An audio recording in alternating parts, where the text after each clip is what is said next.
My son-in-law told me. "Dad, stop calling us. We have our own lives now. Stay out of them." So I did exactly that. I stopped calling him, and I called my lawyer instead.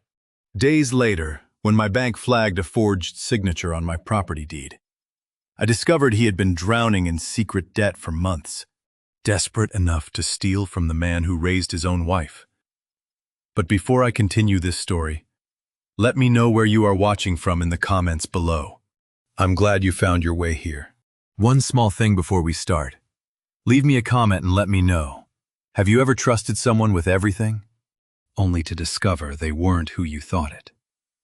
Yes or no? I'd love to hear your story. I read more of your words than you realize. A few details ahead have been shaped for storytelling purposes. The lesson at the heart of it, that's what I hope stays with you. My son-in-law told me. "Dad, stop calling us. We have our own lives now. Stay out of them." So I did exactly that. I stopped calling him, and I called my lawyer instead.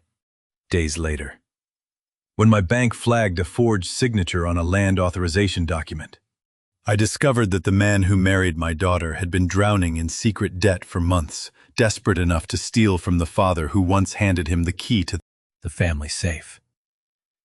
But I am getting ahead of myself. Let me start with the evening the phone rang. My name is Vernon Callahan. I am 67 years old, and for 4 decades I built a vineyard in Sonoma County, from bare dirt into 120 acres of some of the finest Pinot Noir land in Northern California. My wife Colleen passed 4 years ago, and since then I have lived alone on the property, tending what she and I planted together, watching the seasons turn without her. My hands are calloused from pruning shears and stained with tannin that no amount of soap removes. I mention this because those hands become important later. Specifically, someone tried to copy what they write. It was a Tuesday evening in late September, harvest season.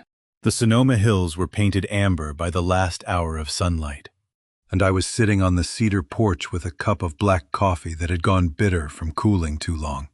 The morning had been good. I had spent 4 hours in the East Block, pruning canopy to let the clusters breathe before the picking crews arrived Thursday. My boots were still crusted with mud. The air smelled like turned earth and ripe fruit, that particular sweetness that only comes in the final weeks before crush. But before I tell you what happened next, let me ask you something. Where are you listening from right now? Drop it in the comments. I have a feeling this story is going to hit different depending on whether you are a parent, a spouse, or someone who has been betrayed by the person sleeping under your own roof. The phone buzzed on the cedar table beside my coffee. Garrett Holbrook, my son-in-law, 39 years old, a mortgage broker who had married my daughter Lori 7 years earlier with nothing but a nervous smile and a handshake that felt like a contract. I picked up on the second ring, because that is what fathers do.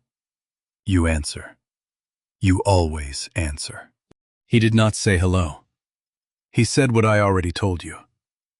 And he said it with the flat voice of a man who had rehearsed the words in the mirror. We have our own lives now. Stay out of them. Then he hung up before I could respond. I sat on that porch for 20 minutes holding a dead phone. The coffee went from bitter to cold. The amber light slid off the hills and left them gray. I replayed the sentence 4 times. Trust find the version where it did not mean what it clearly meant. There was no such version. In my business, you learn to read the soil before you trust it with a graft. You test the pH, check the drainage, look for signs of disease beneath the surface. A good vintner never plants on faith alone. I should have read Garrett the same way I read a new rootstock. Carefully, patiently, with a shovel in one hand and skepticism in the other. But I did not. I read him the way a lonely widower reads a young man who makes his daughter laugh. I read him with hope instead of evidence. That mistake cost me nearly everything. My mind went to the cellar. Not the one beneath the house where I store the reserve bottles, but the memory of it. A specific night, 7 years ago. The evening before Lori's wedding. Garrett and I stood alone down there among the oak barrels. 2 candles on the tasting table, because the overhead bulb had burned out, and neither of us bothered to fix it. The cellar smelled the way it always does. Aged wood, damp stone, and the quiet patience of wine becoming what it is meant to become. He was nervous. His hands trembled slightly when he picked up the glass I poured him. He was not the polished broker that night. He was a young man standing in front of his future father-in-law, trying to say the right thing. "I will take care of her, sir," he said. "I swear on everything I have." I looked at him. Really looked at him, and I believed every syllable, so I made my own promise. "You take care of my daughter," I said, "and I will always have your back. That is my word." We shook hands. His grip was firm. His eyes were shining. And I felt the kind of certainty that only comes when you want something to be true badly enough to stop checking. I gave him the key to the documents safe that night. He hugged me, and I let him. Because Colleen had been gone 2 years, and I missed having a son. Have you ever shaken someone's hand and felt absolutely certain you knew who they were, only to discover years later that you were holding a stranger's grip the entire time? I sat on the porch replaying that cellar handshake, while the September darkness settled over the vineyard. The same hand that trembled around a wine glass. The same hand that gripped mine with what I thought was sincerity. The same hand that, as I would soon discover, had spent a late night at his kitchen table practicing my signature on a napkin over and over. 11 times, until the 12th attempt was steady enough to pass for real. He forged the one document that could leverage everything I had built in 40 years. But the phone call was only the beginning. Because what I found on my laptop 2 hours later made the betrayal feel like a greeting card compared to what was coming. I walked into my study 2 hours after that phone call and opened the laptop. The screen lit the dark room like a flare. And there it was, a fraud alert from the bank, sitting in my inbox between a Vineyard Supply invoice and a weather advisory. The subject line read, "Flagged document signature verification required." I clicked it, and my life split in half. But to understand why that email hit the way it did, I need to take you back 2 years. Winter of 2022. I was 3 months out from hip replacement surgery, barely able to walk from the bedroom to the kitchen without gripping the wall. Colleen had been gone 2 years by then, and my daughter Lori was working 60-hour weeks managing the tasting room we had built together. She could not also manage her father's paperwork. So Garrett stepped in. He drove out every Saturday morning, brought groceries, sorted the mail, organized the filing cabinet in my study, the same study where I was now staring at a fraud alert with his fingerprints all over it. Back then, he was patient and thorough. The kind of son-in-law who refilled your coffee before you noticed it was empty. He handled land tax filings, insurance renewals, correspondence with the county assessor. He did it without complaint and without being asked twice. In the vineyard, we call it a graft. You bind one living thing to another and pray the join holds. I grafted Garrett onto my family tree during the most vulnerable season of my life. And for a while, the join looked perfect. One afternoon in February of that year, I handed him a small brass key. "You are the only person I trust with these." "Garrett," I told him. "Colleen would have handled them, but she is gone now, and Lori has enough on her plate." He took the key and closed his fist around it gently, the way you hold something fragile. "I have got you, Dad," he said. "You just focus on getting back on your feet." He called me Dad. Not Vernon, not Sir, Dad. And I let that single word seal the arrangement more securely than any notarized form could have. I also signed a limited power of attorney so he could file documents on my behalf while I recovered. It was supposed to be temporary. I never revoked it. That was my fault, and I own it. Now fast forward to that Tuesday night in September. 9 o'clock. The study was dark except for the laptop glow. The wind rattled the window frame the way it does when the sea's turning.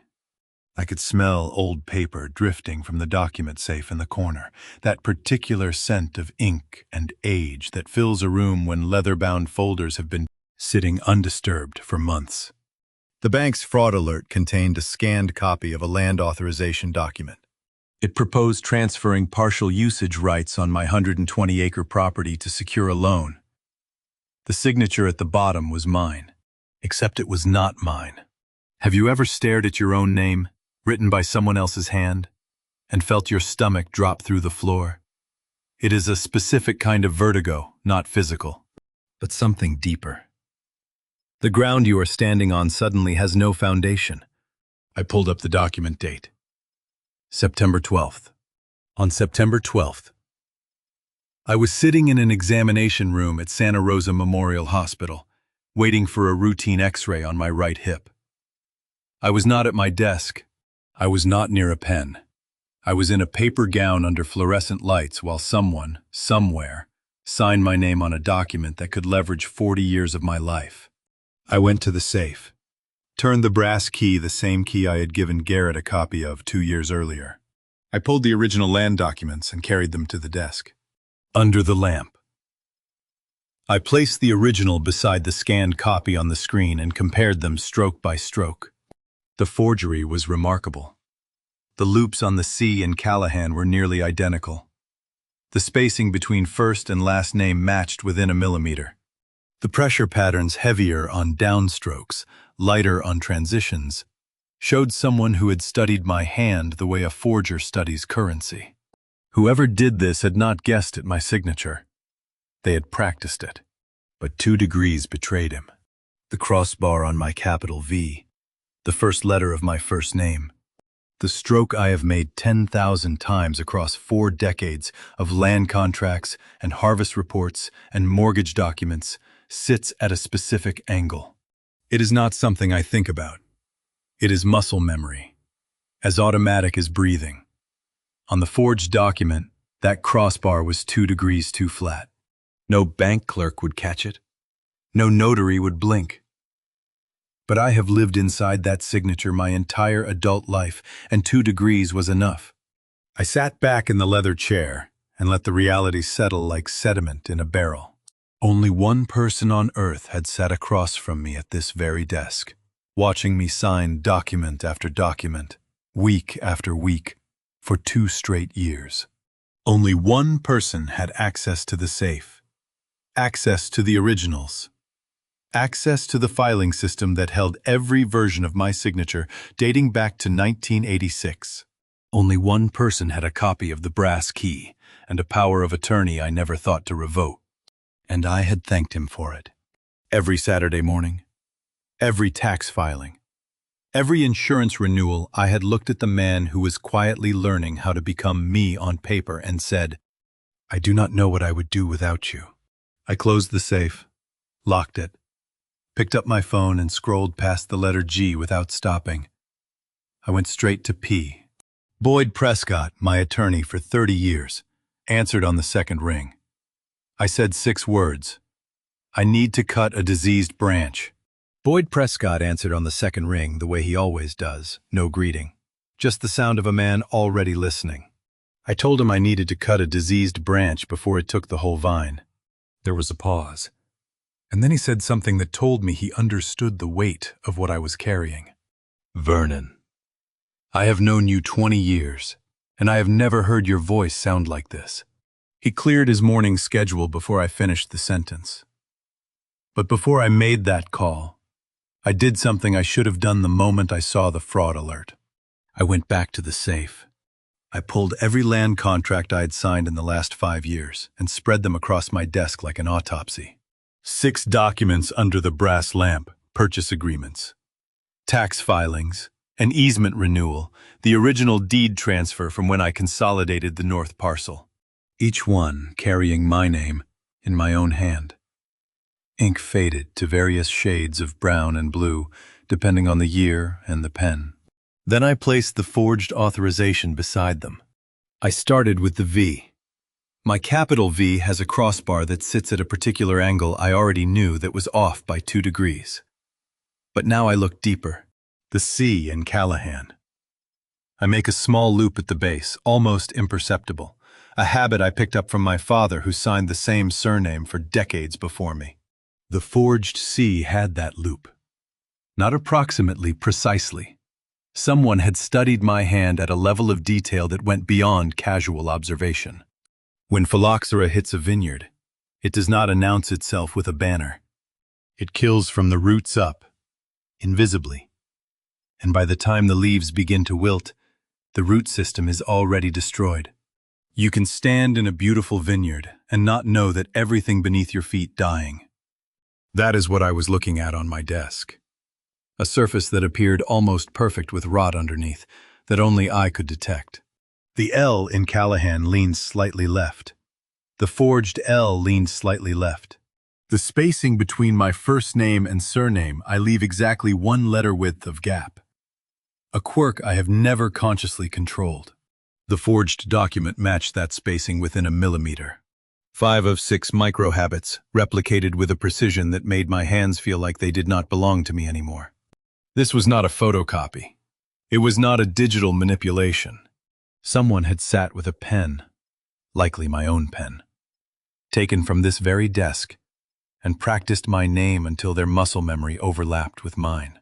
That kind of accuracy does not come from theft. It comes from intimacy. It comes from sitting across from a man while he signs Saturday paperwork, watching his hand move, memorizing the rhythm of his wrist, and then going home and reproducing it in private until the imitation becomes second nature. I closed the safe, locked it, and for the first time in 40 years, I turned the combination dial 3 full rotations instead of 2. A small thing. A ritual of distrust I had never needed before. Let me ask you something.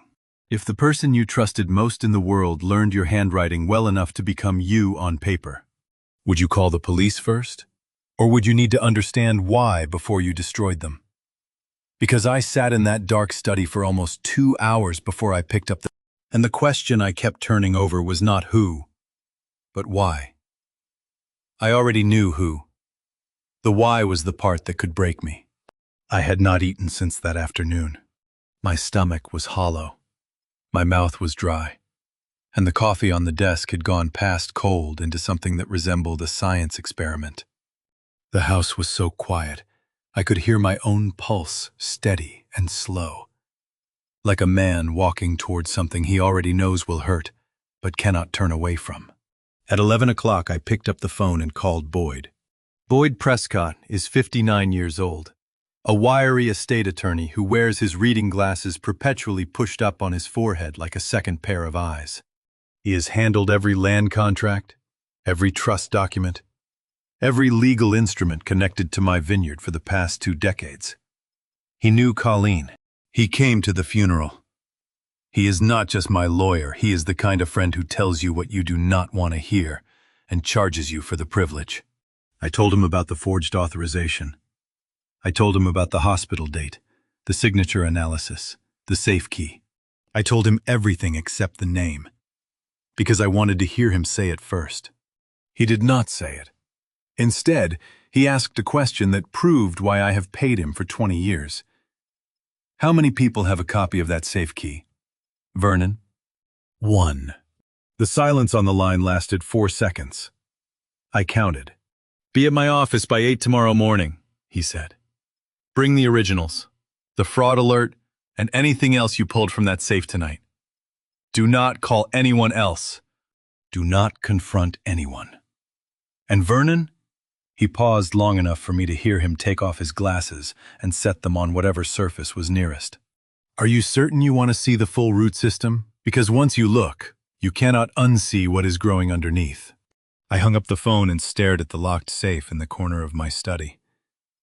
The brass key sat on the desk beside 6 spread documents and 1 forgery. Whatever Garrett had done, it was not a single desperate act. It was a root system. And tomorrow morning, I was going to dig up my own land to find out how deep it ran.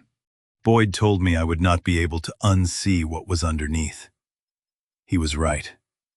But the first thing I found, I was not even looking for. I went to the Sonoma Plaza Farmers Market Wednesday morning to buy tomatoes. That was the entire plan. Drive into town, fill a bag, drive home, pretend my life had not cracked open the night before. Normalcy as anesthesia. It lasted about 4 minutes. The gravel lot was half empty at 8 in the morning. Just a few vendors setting up their canopy tents, and a woman arranging sunflowers in tin buckets near the entrance. I parked on the south side and walked toward the produce stalls. Then I saw Garrett's sedan. It was idling at the far edge of the lot, tucked behind the recycling bins where nobody parks unless they do not want to be seen. The windows were fogged, engine running. I stopped walking and stood behind a wooden crate of Gravenstein apples. Close enough to see through the gap in the condensation on his driver's side window. Garrett was gripping the steering wheel with his left hand. His right held a phone pressed so hard against his ear that the skin around his knuckles had gone white. His voice carried through the cracked window in fragments, not the polished cadence of a mortgage broker conducting business, but the ragged, breaking sound of a man being cornered. Margin call. I heard. Then, 48 hours. Then his voice cracked entirely. I do not have it. I do not have any of it. Have you ever watched someone you love self-destruct from 20 feet away, and known that the compassionate thing and the smart thing were two completely different things? Because I stood behind that crate of apples and watched my son-in-law fall apart inside a fogged sedan, and every instinct I had split in half. The father in me wanted to walk over, open the door, and ask what was wrong. The man who had spent the previous night comparing forged signatures under a desk lamp wanted to stand exactly where I was and learn everything I could.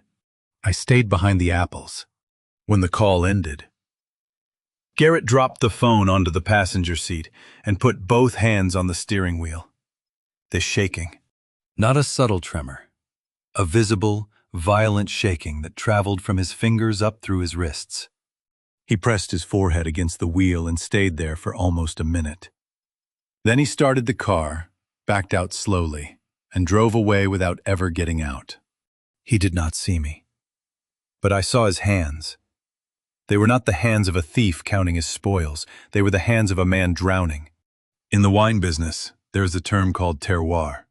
It means the complete natural environment that shapes a grape the soil. The climate, the slope of the hill, the mineral content of the water. Two identical vines planted in different terroir will produce completely different fruit. Garrett's terroir had turned toxic somewhere in the past year without any of us noticing. And now the rot was in the fruit. The forgery was not the disease. It was the symptom. I skipped the tomatoes and drove straight to Boyd's office. He was waiting with coffee and a legal pad already half filled with notes. He had spent the morning pulling preliminary records on the forged authorization and had confirmed it was submitted to the bank 9 days ago. Enter the automated processing queue. But that was not the news that changed everything. There is something else you need to know, Boyd said, pushing his reading glasses up to their permanent position on his forehead. The County Planning Commission accepted your rezoning application into the first review cycle. I had filed that application 6 months earlier, quietly, under the family trust rather than my personal name, an agricultural to commercial rezoning for the vineyard property. If it cleared all 3 review phases, the land currently valued at roughly $6 million as agricultural could appreciate to somewhere between $18 and $24 million. This means the forged authorization is not just fraud. Boyd continued. Whoever filed it was unknowingly trying to leverage land that is about to triple in value, maybe quadruple. I asked the question I already knew the answer to. Does Garrett know about the rezoning? Boyd shook his head.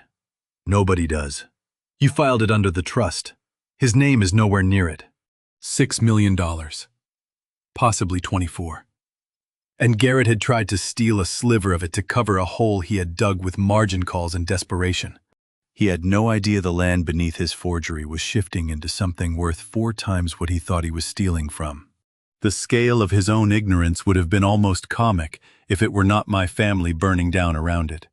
I drove home from Boyd's office with two numbers turning in my head like millstones grinding against each other. The secret debt and the secret value, both hidden, both enormous, both about to collide. Garrett had no idea he was trying to steal a splinter from a tree that was about to become forest. I pulled into the vineyard driveway as the afternoon light was fading. The gate was still open, no security yet, no cameras, no iron bars. Just the same gravel road that had welcomed everyone for 40 years. I turned off the engine and sat in the silence for a moment, thinking about terroir and root systems and all the things growing underground that nobody can see until it is too late. Then my phone lit up on the passenger seat. A text from my daughter Lori, 36 years old, the woman who managed my tasting room and still called me every Sunday without fail. Dad, is everything okay? Garrett has been acting strange for weeks and I do not know what is wrong. I stared at those words for a full minute. I typed, "Everything is fine," and deleted it. I typed, "We need to talk," and deleted it. I typed 6 words and hit send before the decent part of me could intervene. Maybe ask your husband directly? There are 6 words I have never been able to take back. And I typed every one of them knowing they would detonate. Maybe ask your husband directly. I sent that to my daughter, my only child, the person I am supposed to protect above all others. And then I sat in my truck in the vineyard driveway and watched the screen go dark. She did not reply. Not that night. Not at midnight. Not at 2 in the morning when I was still sitting in the kitchen with a reheated cup of coffee that tasted like regret. The phone stayed silent on the table. And the silence was worse than any answer could have been, because silence meant she was doing exactly what I had told her to do. She was asking Garrett. And I had no idea what he would say, what he would admit, or what he would do when cornered. Colleen's voice came to me the way it always does in the hours when the house is too quiet and my mistakes are too loud. Not her real voice. I lost that 4 years ago. But the version of her I carry in my head, the one who never lets me off easy. She would have looked at me across the kitchen table and said, "You just turned your daughter into a weapon. That is not strategy, that is cowardice." Let me tell you something about guilt at 3 in the morning. It does not argue. It does not shout. It just sits at the foot of your bed and waits for you to look at it. And when you finally do, it does not say anything you do not already know. I did not sleep. By 6 I had showered, dressed, and driven to Boyd's office before his secretary had turned on the lights. He arrived at 7:30 with 2 coffees and the look of a man who had been doing his own late-night research. "Sit down," he said, and pushed a manila folder across his desk. The tab read, "Callahan, Confidential," in his careful block letters. I pulled the preliminary filings overnight. The forged authorization entered the bank's processing queue 9 days ago, under their automated system. If no formal objection is filed and cleared within the standard review window, the loan processes automatically.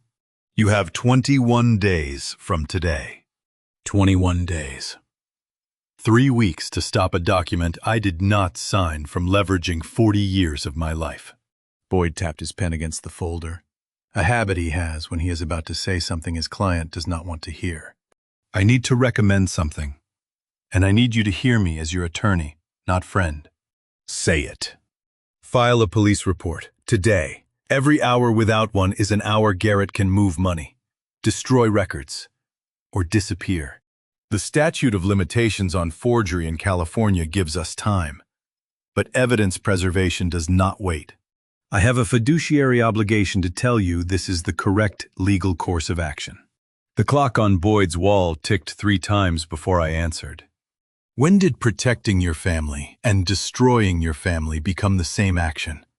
Because that is exactly where I was sitting, in a leather chair in my attorney's office.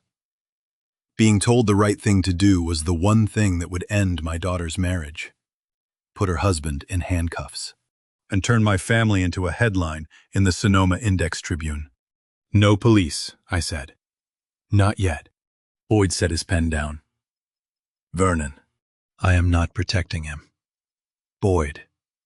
I watched him fall apart in a parking lot yesterday morning, shaking like a man who cannot find the surface.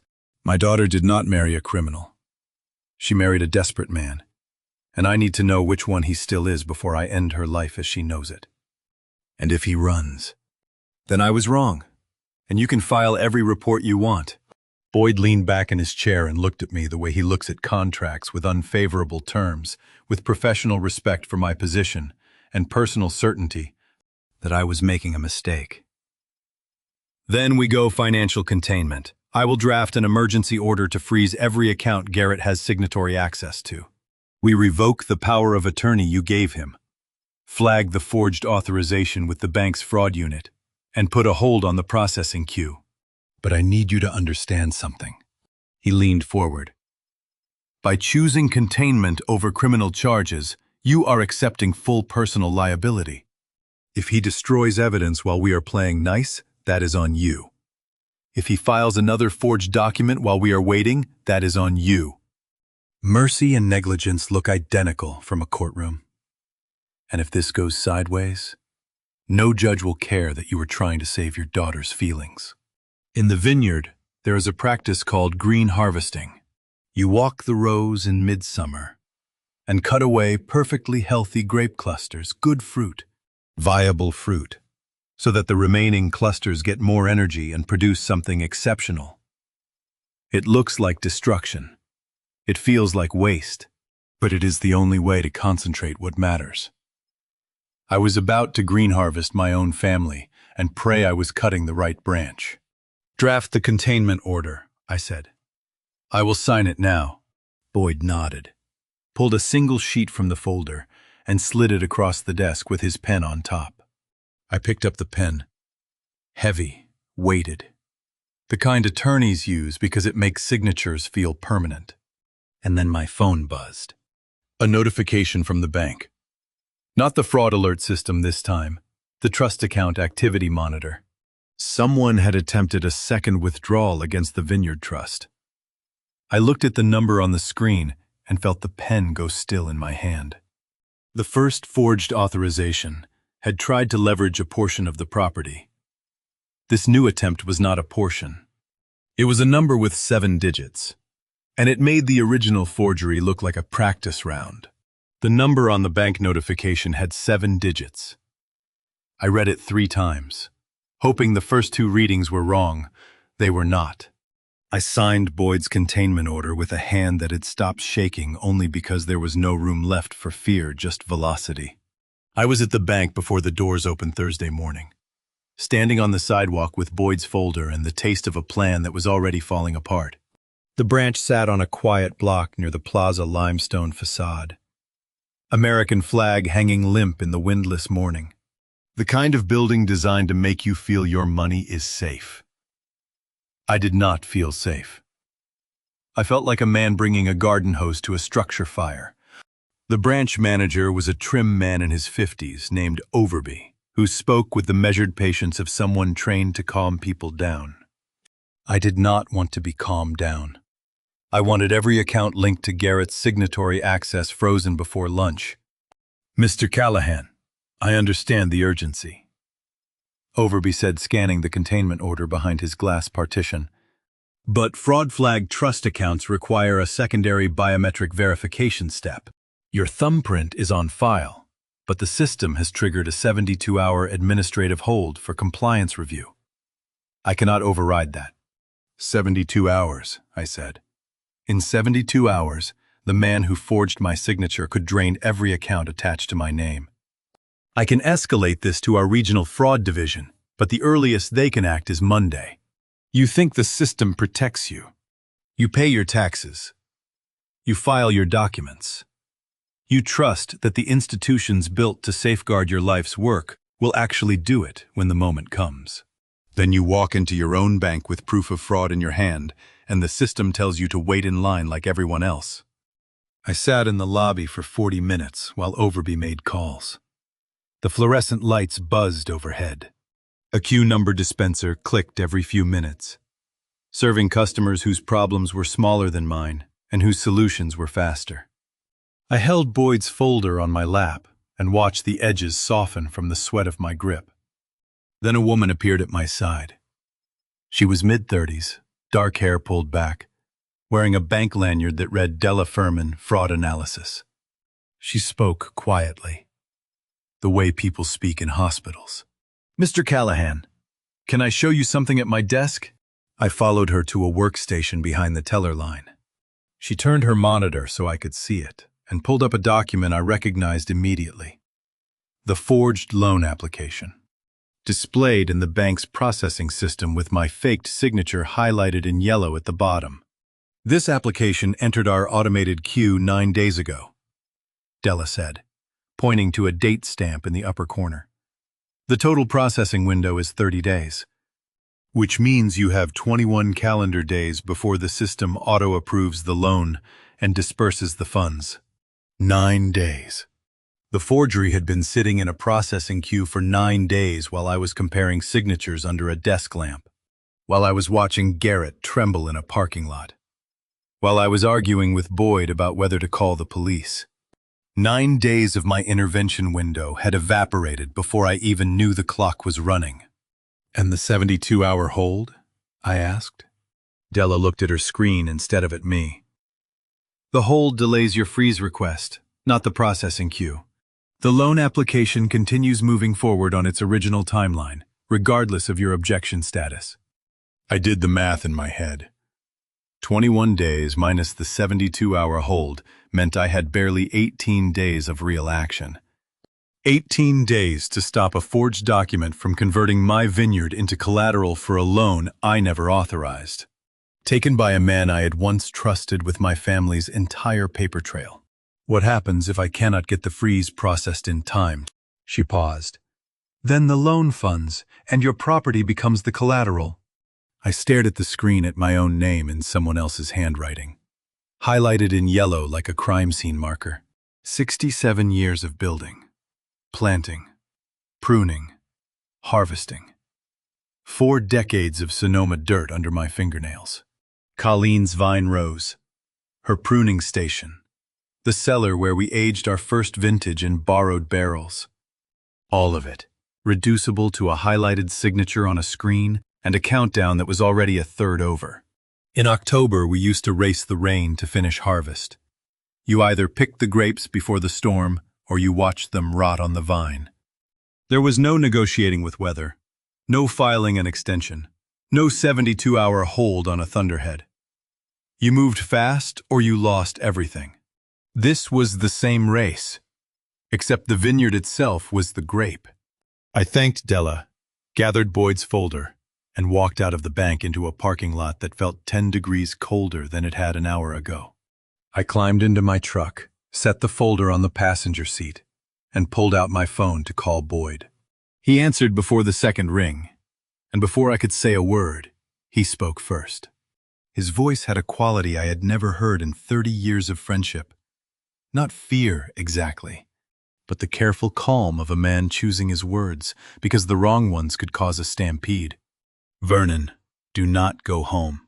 I gripped the steering wheel. "What happened?" Garrett was just at my office. He walked in without an appointment, sat down across from my desk, and started asking questions about the trust structure, how the accounts are organized, who has signatory authority, whether any recent changes had been filed. The parking lot went very still around me. A bird landed on the hood of my truck and took off again. "He knows. Vernon. He does not know it is you yet, but he knows someone is looking into him. And a cornered man with a 21-day window is not a man who sits still." Boyd's warning rang in my ears the whole drive home. A cornered man with a countdown does not sit still. I drove past my own driveway twice, checking the rearview mirror like a man who owed money to the wrong people. The vineyard road was empty. No sedan idling by the mailbox. No sign of Garrett. I pulled in on the third pass and parked by the barn. By 2 o'clock that afternoon, a white pickup truck was parked beside mine, and a man named Ray Whitfield was walking my property line with a yellow tape measure and a clipboard. Ray was in his 50s, built like a retired linebacker, with the blunt efficiency of someone who had spent decades turning worried homeowners into fortified ones. He ran a private security installation company out of Santa Rosa, and Boyd had recommended him that morning with 2 words. He is fast. Ray measured the gate posts at the vineyard entrance, paced off the camera angles along the access road, and leaned a sample iron bar against the barn wall so I could feel the weight of it.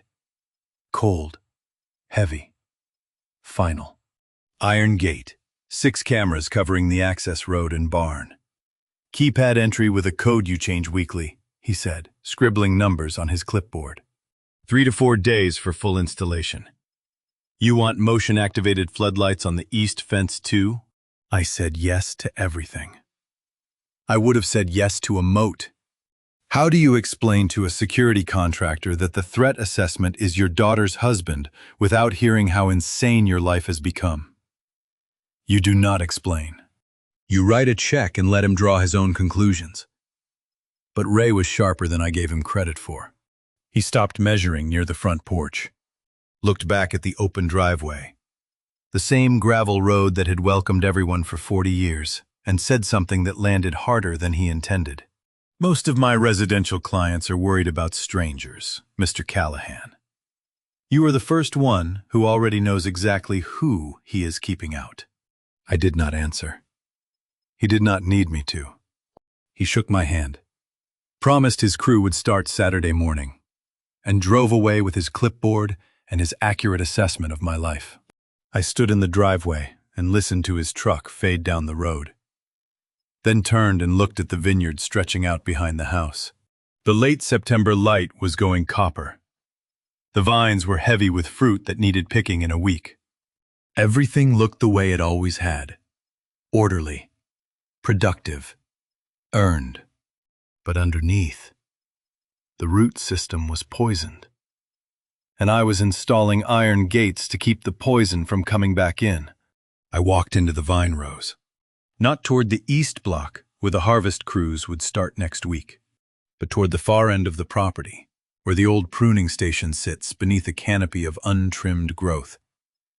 Colleen's station.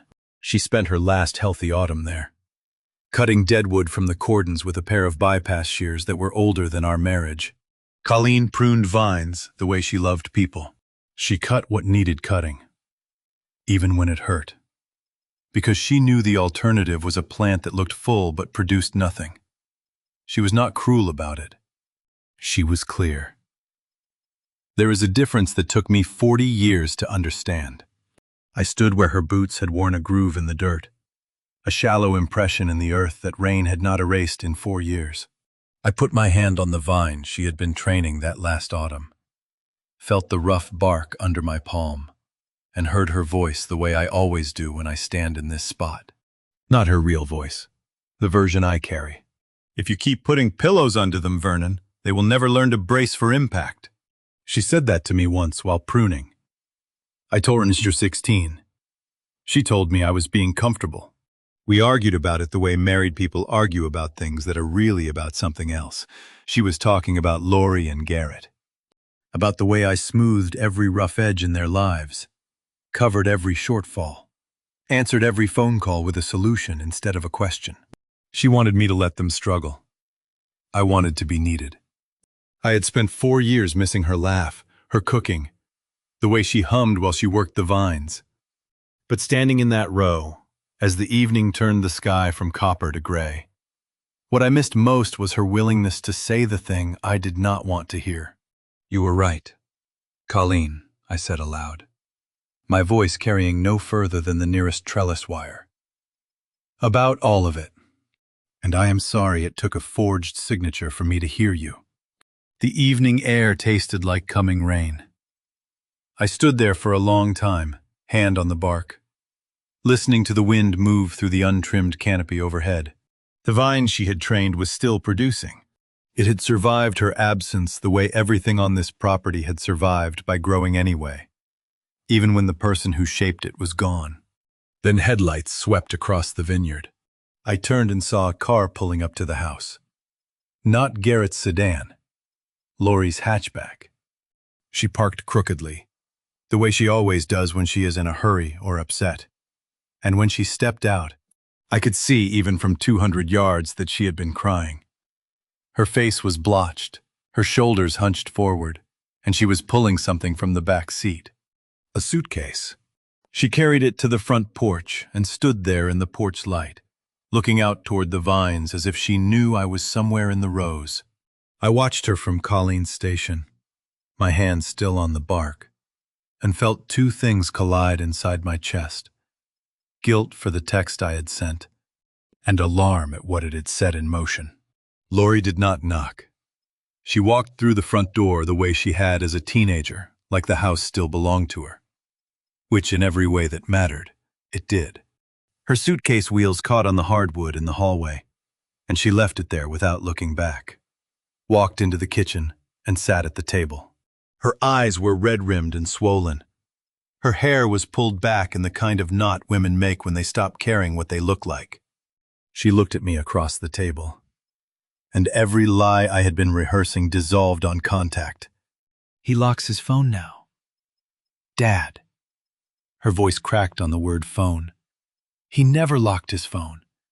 And last night he was on a call at 2 a.m, whispering about deadlines and numbers I have never heard him mention. He has been sleeping in his home office for a week. He snaps at me when I ask if he is okay. Something is wrong, and I need you to tell me the truth. I gripped the edge of the table with both hands. The kitchen still smelled like last night's cold coffee. The clock above the stove ticked the way it always has, steady and indifferent. Lori, every marriage hits a wall. Give him a few days. I said it the way you pour concrete quickly, before it sets wrong. She stared at me. Not the stare of a worried wife. The stare of a daughter who has caught her father lying before. You know something, she said. I can see it in the way you will not look at me. You have that same face you had when Mom was sick, and you would not tell me how bad it was. If you have ever lied to someone you love to protect them, you already know the worst part. It works. They believe you, or at least they pretend to, and the silence between the lie and the truth fills with a kind of poison that is worse than the thing you were hiding. Lori believed me that night. Or she chose to stop asking, which amounts to the same defeat. She went upstairs to her old bedroom without another word, and I sat at the kitchen table until midnight, listening to the house settle around the weight of what I was not saying. The next morning I drove to Boyd's office before Lori woke up. I left a note on the kitchen counter. Back by noon, coffee is made, and pulled out of the driveway with the feeling of a man sneaking away from his own home. Boyd was waiting with his reading glasses on his forehead and a folder that was thicker than the one from 2 days ago. He had spent the night running a preliminary financial investigation through a forensic accountant he trusted, and the results were spread across his desk in neatly printed columns of numbers that told a story uglier than anything I had imagined. $312,000. Boyd said, tapping his pen against the first page. Across 3 separate brokerage accounts. He started with small positions 14 months ago, a few thousand here. A speculative trade there. By month 8, he was chasing losses with margin. By month 12, he was leveraging everything he could reach. $312,000. That is what it costs to learn that your son-in-law has been gambling with money he does not have on markets he does not understand. I sat in Boyd's leather chair and felt the number settle into my chest like a stone dropped into still water. So it was not greed, I said. Boyd shook his head. It was gravity. He fell, and he kept falling, and every attempt to catch himself pulled him deeper. The forged authorization was his last play. If the loan had processed, he would have covered the margin calls and you might never have known. Until the next spiral. The next spiral. Vernon. The pattern in these accounts is escalation. Every losing month, the bets got bigger. Every margin call, the response was to double down instead of stop. This is not a man who made one mistake and is trying to fix it. This is a man trapped in a cycle. And the cycle only ends 2 ways. Either someone intervenes, or he runs out of things to steal. What do you do when the person who wronged you is also the person drowning? Do you throw the rope, or do you let them learn what the bottom feels like? I had been asking myself that question since the farmer's market, since I watched Garrett's hands shake through a fogged window. The answer had not gotten any clearer. The only thing that had changed was the depth of the water. I stared at the brokerage statements fanned across Boyd's desk. 14 months of losses highlighted in yellow. Each column a chapter in a story Garrett had been writing in secret while sitting at my dinner table every Sunday.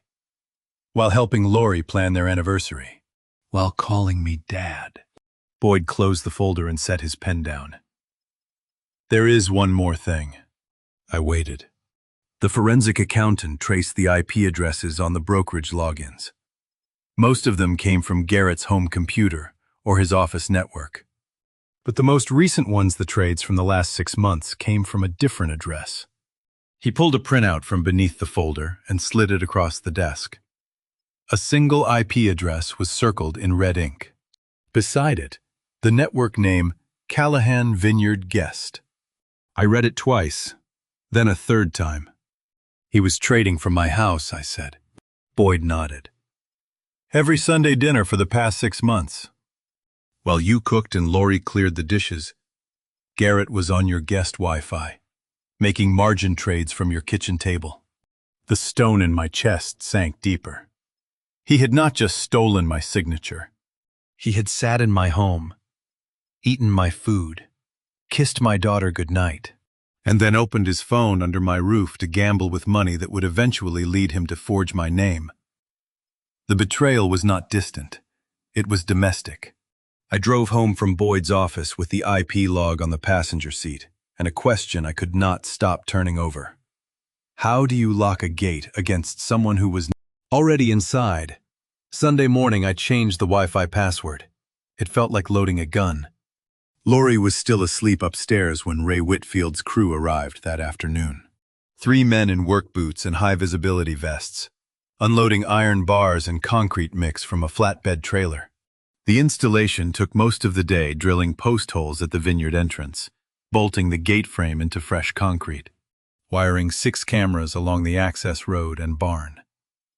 I watched from the porch with a cup of black coffee that I drank too fast, burning my tongue without caring. Ray handed me 2 key cards and a slip of paper with a 6-digit code. Change it weekly, he said, wiping concrete dust from his hands. And Mr. Callahan cameras do not stop people. They just make sure you see them coming. When the crew finished, I walked down the gravel road to the entrance and watched the iron gate swing shut for the first time. The motor hummed. The latch clicked into place with a sound that was quiet and permanent, like a period at the end of a long sentence. 6 camera LEDs blinked green along the fence line. A vineyard gate is not a wall. It is a statement. It says what is behind this was earned, and you do not get to take it just because the road used to be open. My father ran this property with no gate for 31 years. I lasted 36. Somewhere in between, the world changed. Or maybe just my family did. I punched in the code, stepped through, and stood on the secured side. The vineyard looked the same. Same rows, same hills, same copper light on the October canopy. But I felt both safer and smaller. The way you feel when you lock a door you never thought you would need. Lori appeared on the porch. She leaned against the railing with her arms crossed and watched the closed gate from 200 yards away. She said nothing. She did not need to. The gate said everything neither of us could, that something had broken badly enough to require iron and concrete, and that the person it was meant to stop was not a stranger. She went inside without asking a single question.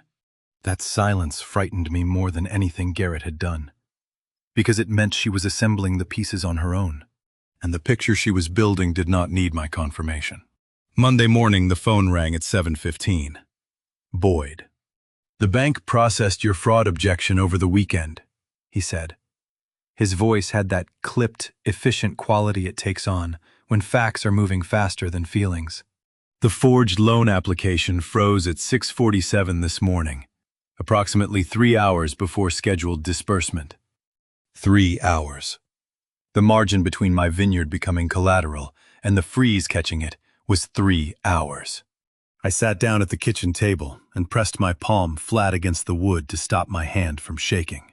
There is more. Boyd continued. At 6:51, 4 minutes after the freeze notification went out, Garrett called the bank. By 6:55, he called again. By 7:01, a third time. The branch manager flagged the pattern and contacted me directly. 3 calls in 10 minutes. That is not confusion. That is not a man checking on routine paperwork. That is a man watching his escape hatch weld itself shut in real time. What did he say? I asked. He asked if there had been a complaint filed against the application. The bank told him they could not disclose that information. He asked a second time, louder. Same answer.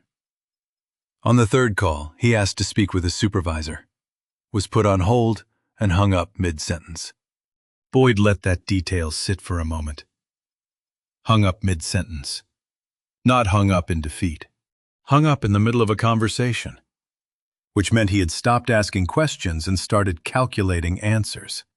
He knows. Vernon, Boyd said.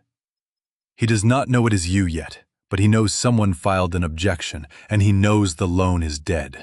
A man in his position has 2 options. He either comes to you asking questions, or he starts looking for another way out. Here is the thing about trapping a desperate person. You had better be ready for what they do when they realize the door is locked. Because desperate people do not sit down and wait. They do not fold their hands and accept the situation. They move. They improvise.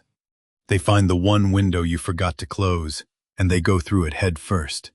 I was still on the phone with Boyd, standing at the kitchen counter with my coffee going cold for the 3rd time that week, when a sound cut through the house that I had never heard before. A chime. Clean, digital, insistent. The new security system. I pulled up the camera feed on my phone. The screen showed the vineyard gate closed, locked, iron bars catching the morning light. And on the other side of it, Garrett's sedan, engine idling, driver's window down.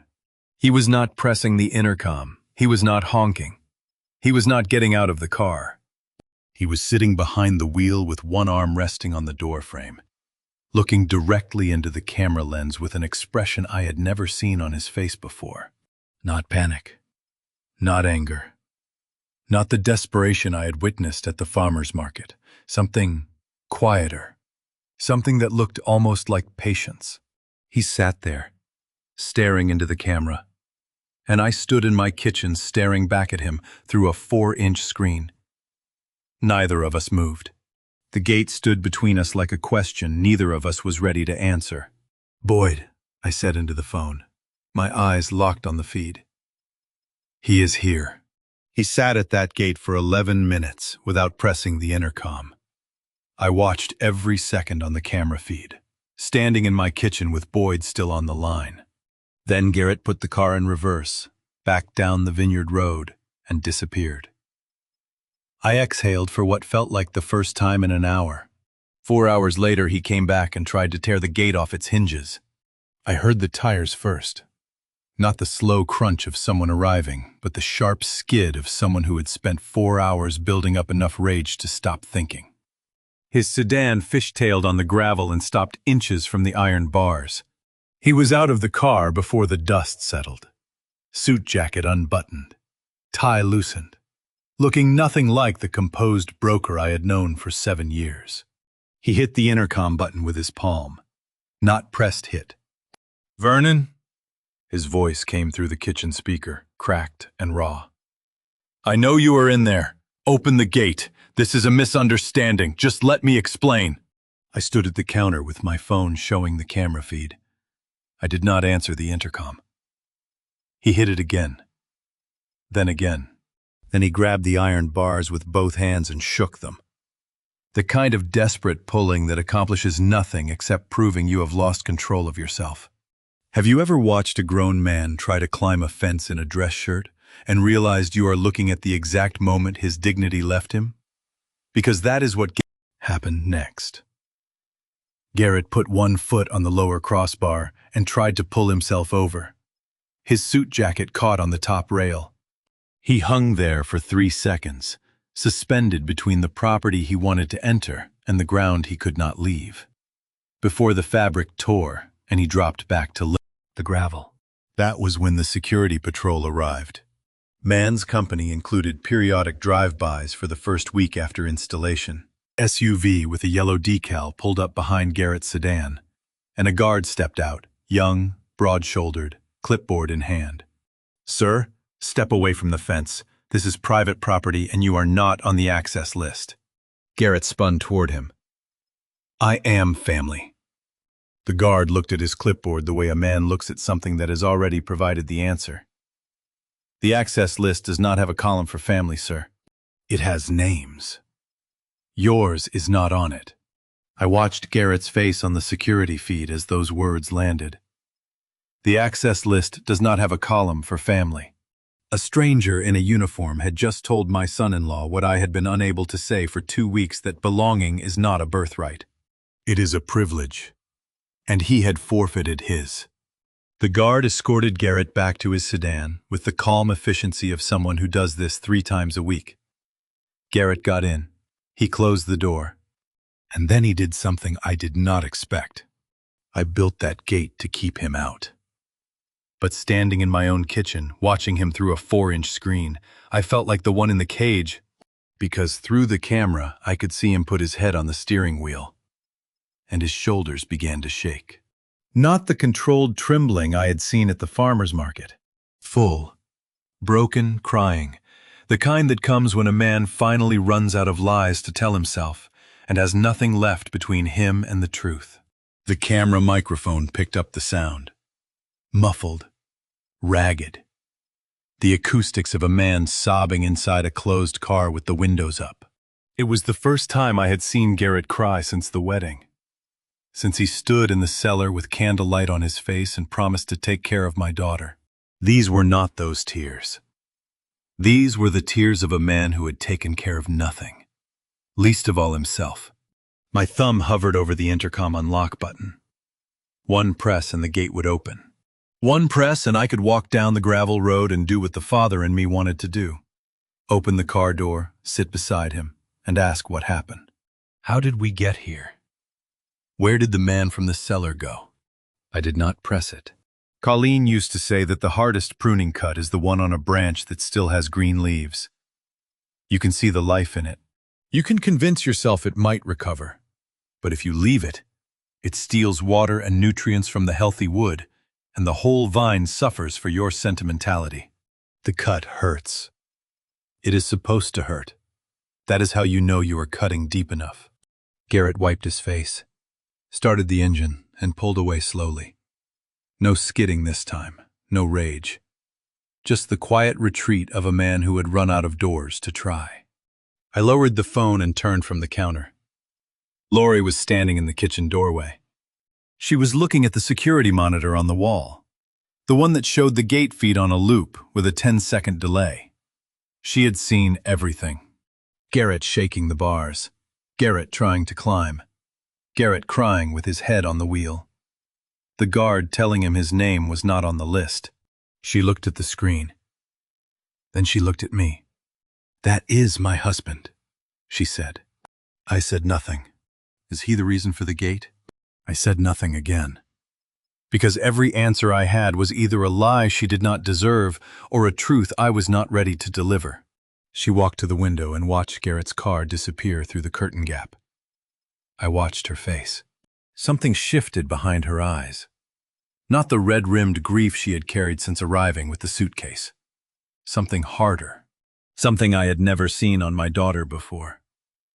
Cold. She turned from the window. "Show me what he did." She pulled out a kitchen chair, sat down, and waited. How much truth can you give your daughter before the truth becomes the thing that breaks her? I sat across from Lori and placed Boyd's folder on the table between us. She did not reach for it. She waited for me to open it, the way you wait for a doctor to read the results aloud. I opened it. "This is a loan application submitted to the bank against the vineyard property," I said, turning the first page toward her. "It carries my signature, except I never signed it." I turned the second page. "This is the authorization that accompanied it. Same signature, same date." On that date, I was at the hospital for a routine appointment. I was not at my desk. I was not near a pen.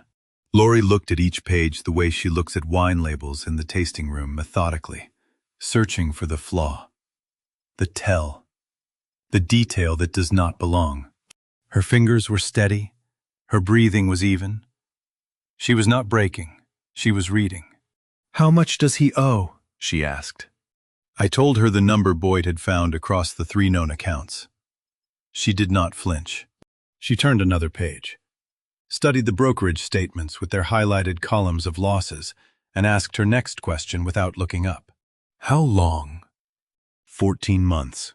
If you think the hardest conversation is telling your daughter that her husband is a fraud, you have never watched her nod calmly and close the folder, with a face that has already moved past grief into something colder. She did not cry. She did not shout. She stood up from the table and said 4 words. "I am going home." "Lori, wait. We need to talk about what happens next. Boyd has a containment plan. The bank has frozen the loan. There are legal steps that—" "I am going home. Dad."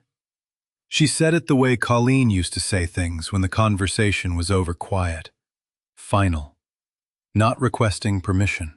"I need to see for myself." I watched her drive away through the kitchen window and felt the helplessness of a man who has told the truth and lost control of it simultaneously. The truth was in her hands now, and she was taking it back to the house where the lie had been living for over a year. She called me at 9:47 that evening. I know the exact time because I had been staring at my phone since she left, willing it to ring and dreading the sound of it in equal measure. Her voice was flat, clinical. The voice of a woman holding herself together with precision because the alternative is collapse. "Dad, I am looking at his phone right now. He left it on the nightstand when he went to shower. It was unlocked for the first time in weeks." My stomach dropped. "Lori, there is an app called Market Edge. The number at the top is red. It says negative 341,000. 341,000. Not the number Boyd had found. 41,000 more. Accumulated in the days since Boyd ran his preliminary search.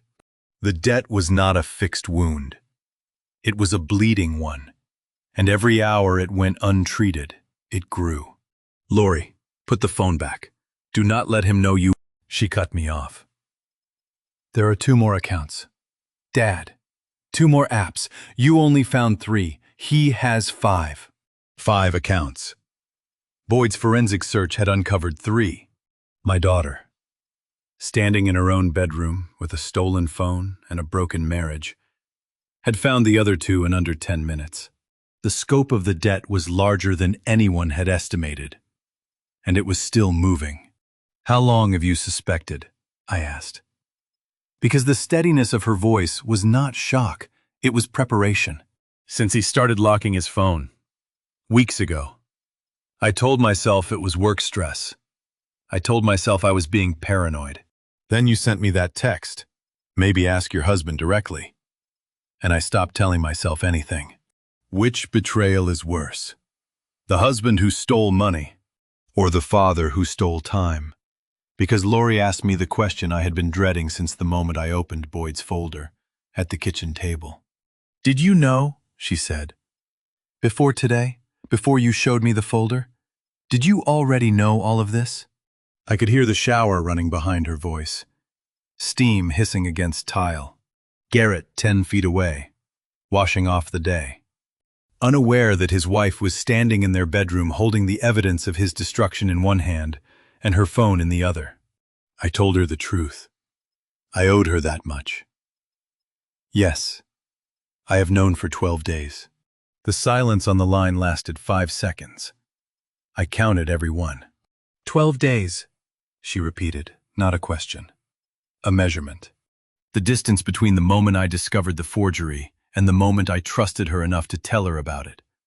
12 days of lies by omission, of deflections, of cryptic texts designed to protect her from a truth she had every right to know.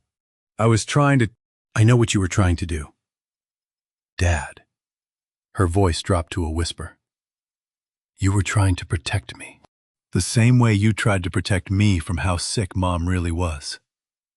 And both times, you just made me feel like the last person in the family to know what was happening. The shower stopped. Through the phone, I heard everything change. Lori's breathing went fast and shallow. The sound of a woman placing a phone back on a nightstand with a precision that takes every ounce of control she has. The rustle of fabric. A door opening.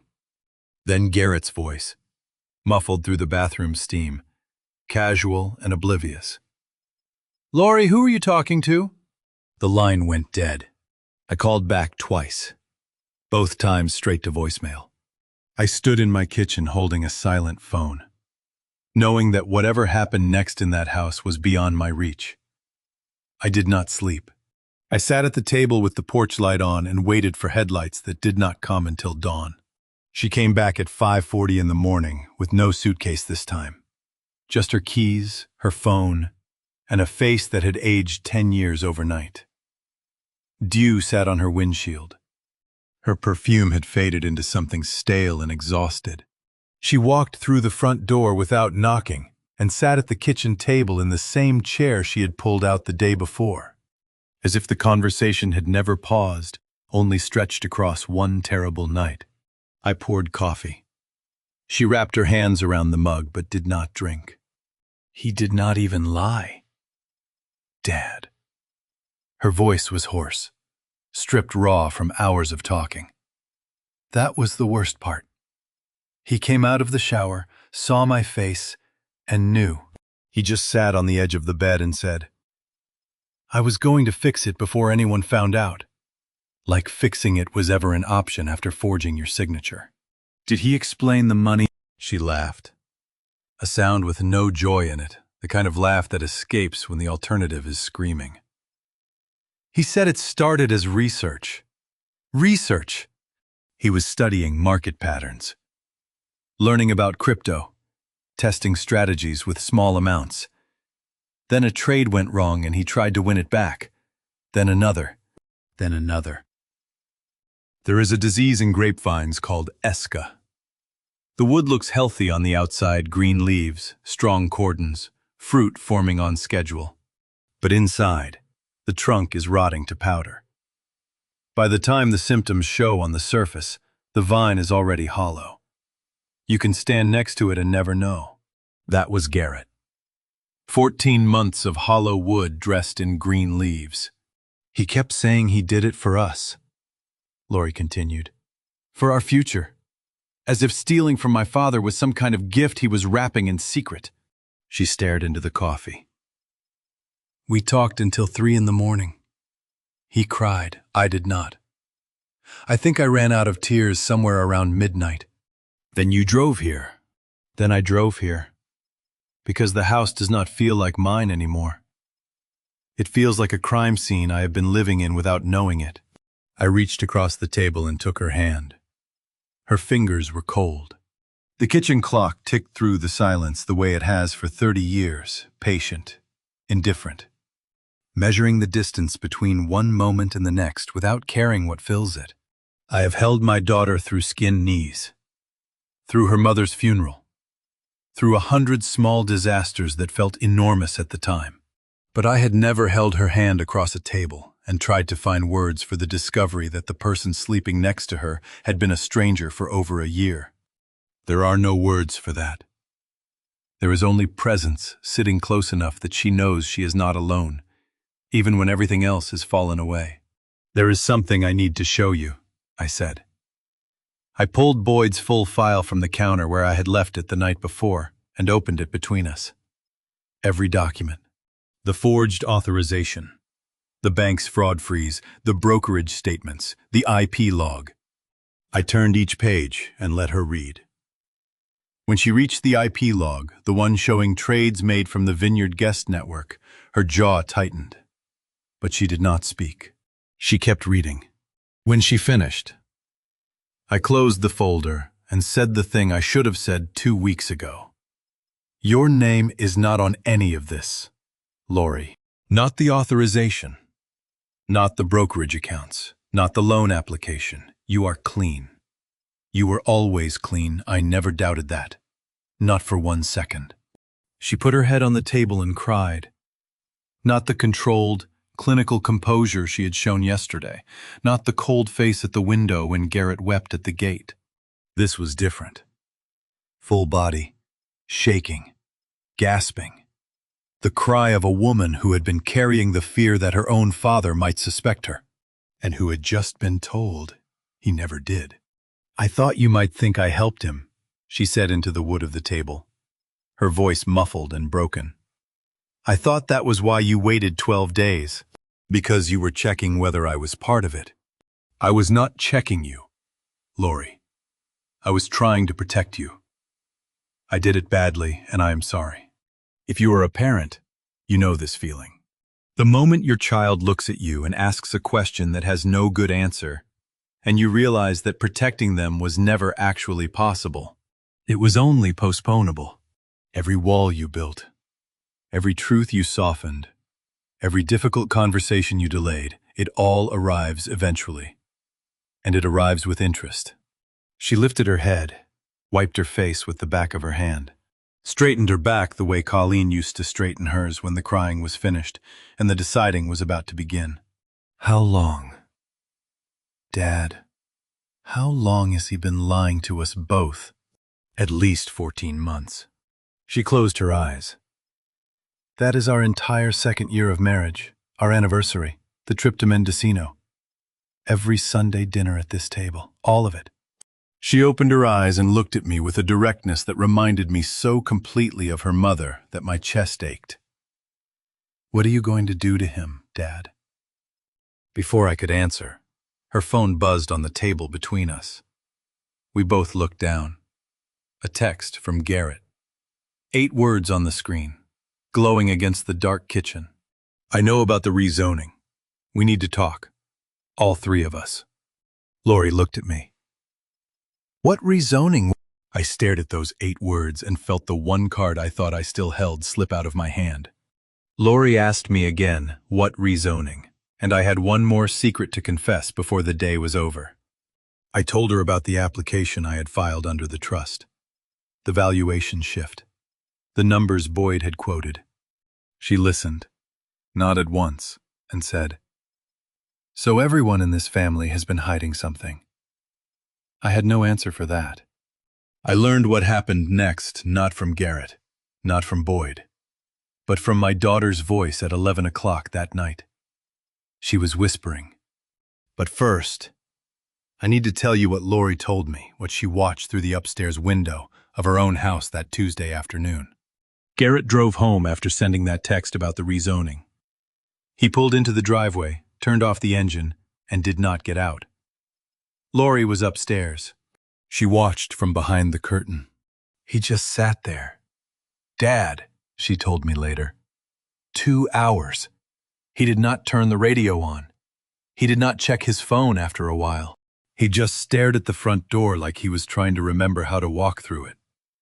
His phone kept lighting up on the dashboard, creditor calls, liquidation notices, a message from his own brokerage suspending his account. He would glance at the screen, then look away.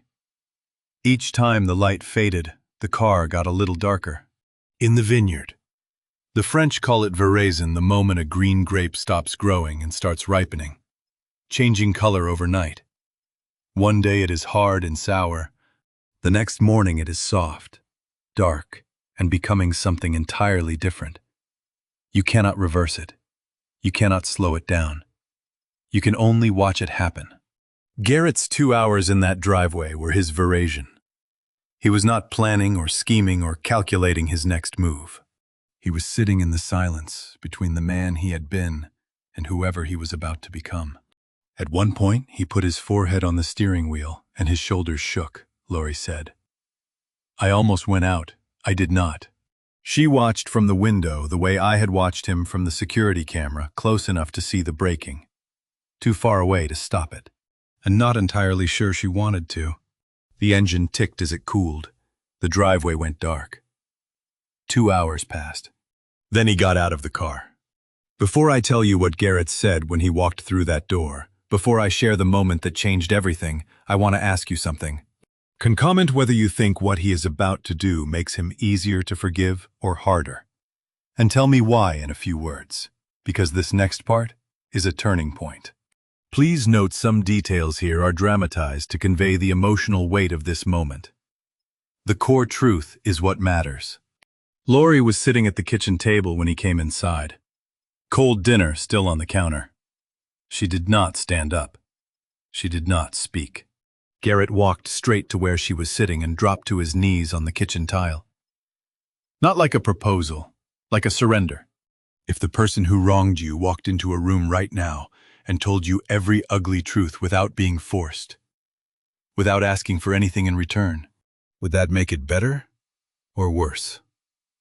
I have turned that question over 1,000 times since that night, and I still do not have a clean answer. He said I started trading 14 months ago.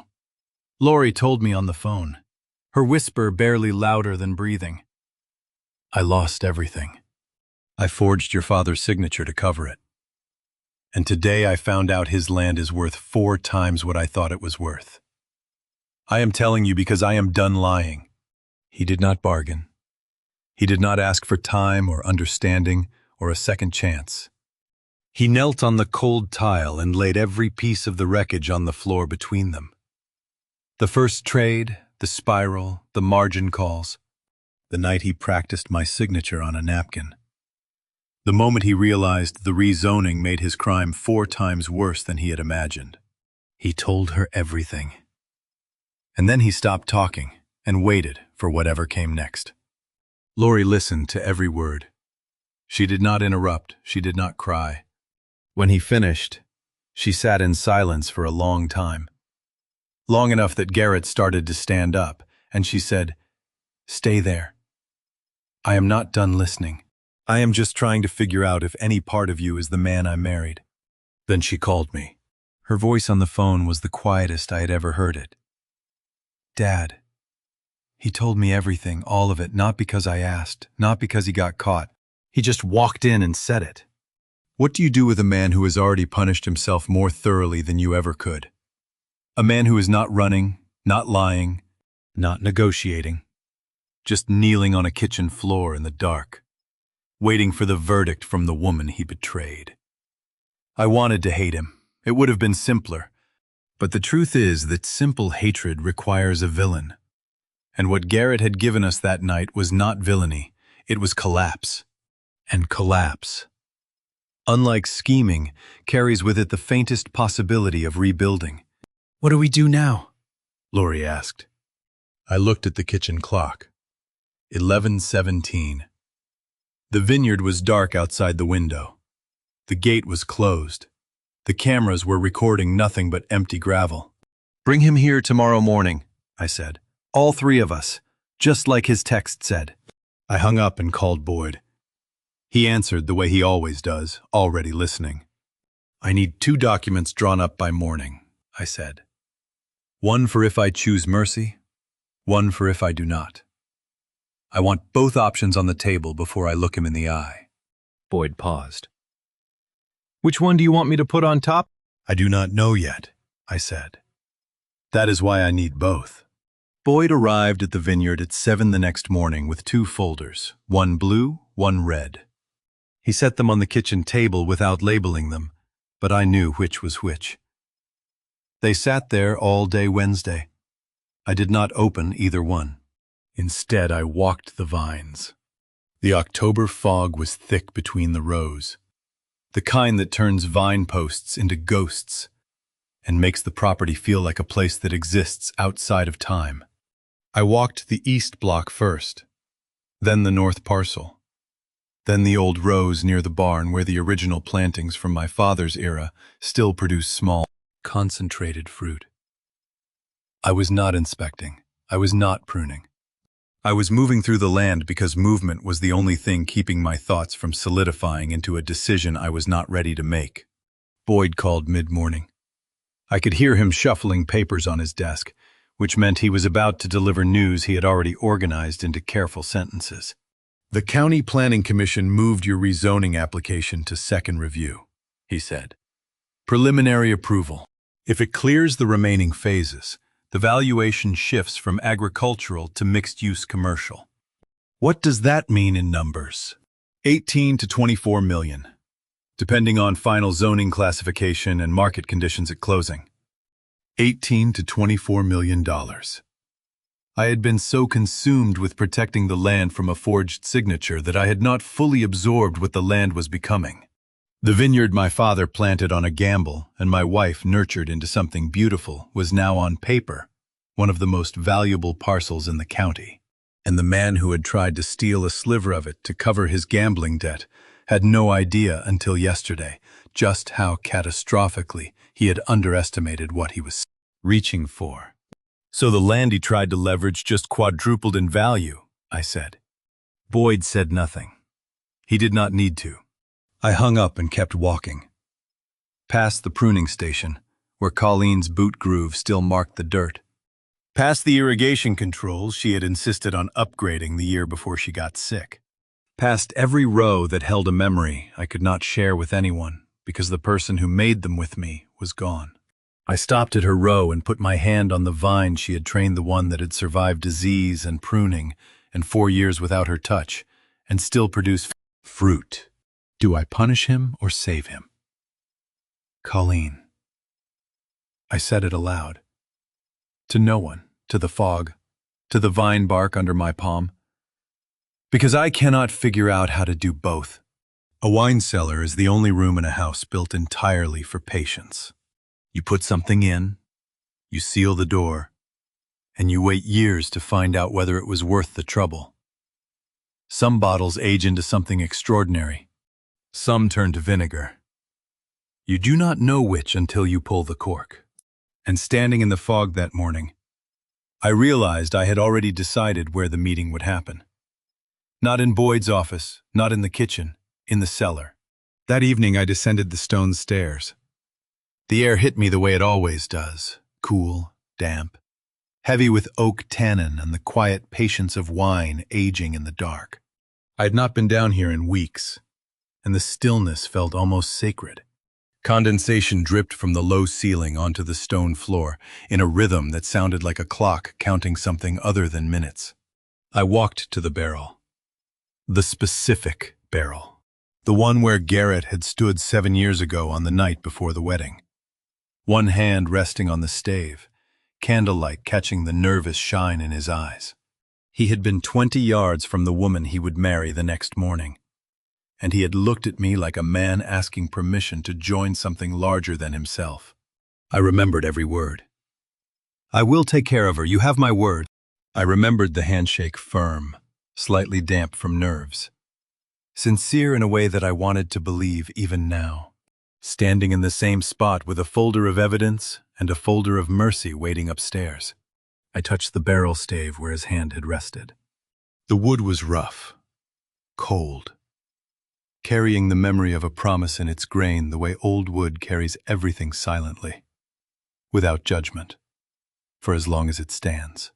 I stood where Garrett had stood on the night before he married my daughter, and I realized I was not deciding whether to forgive him.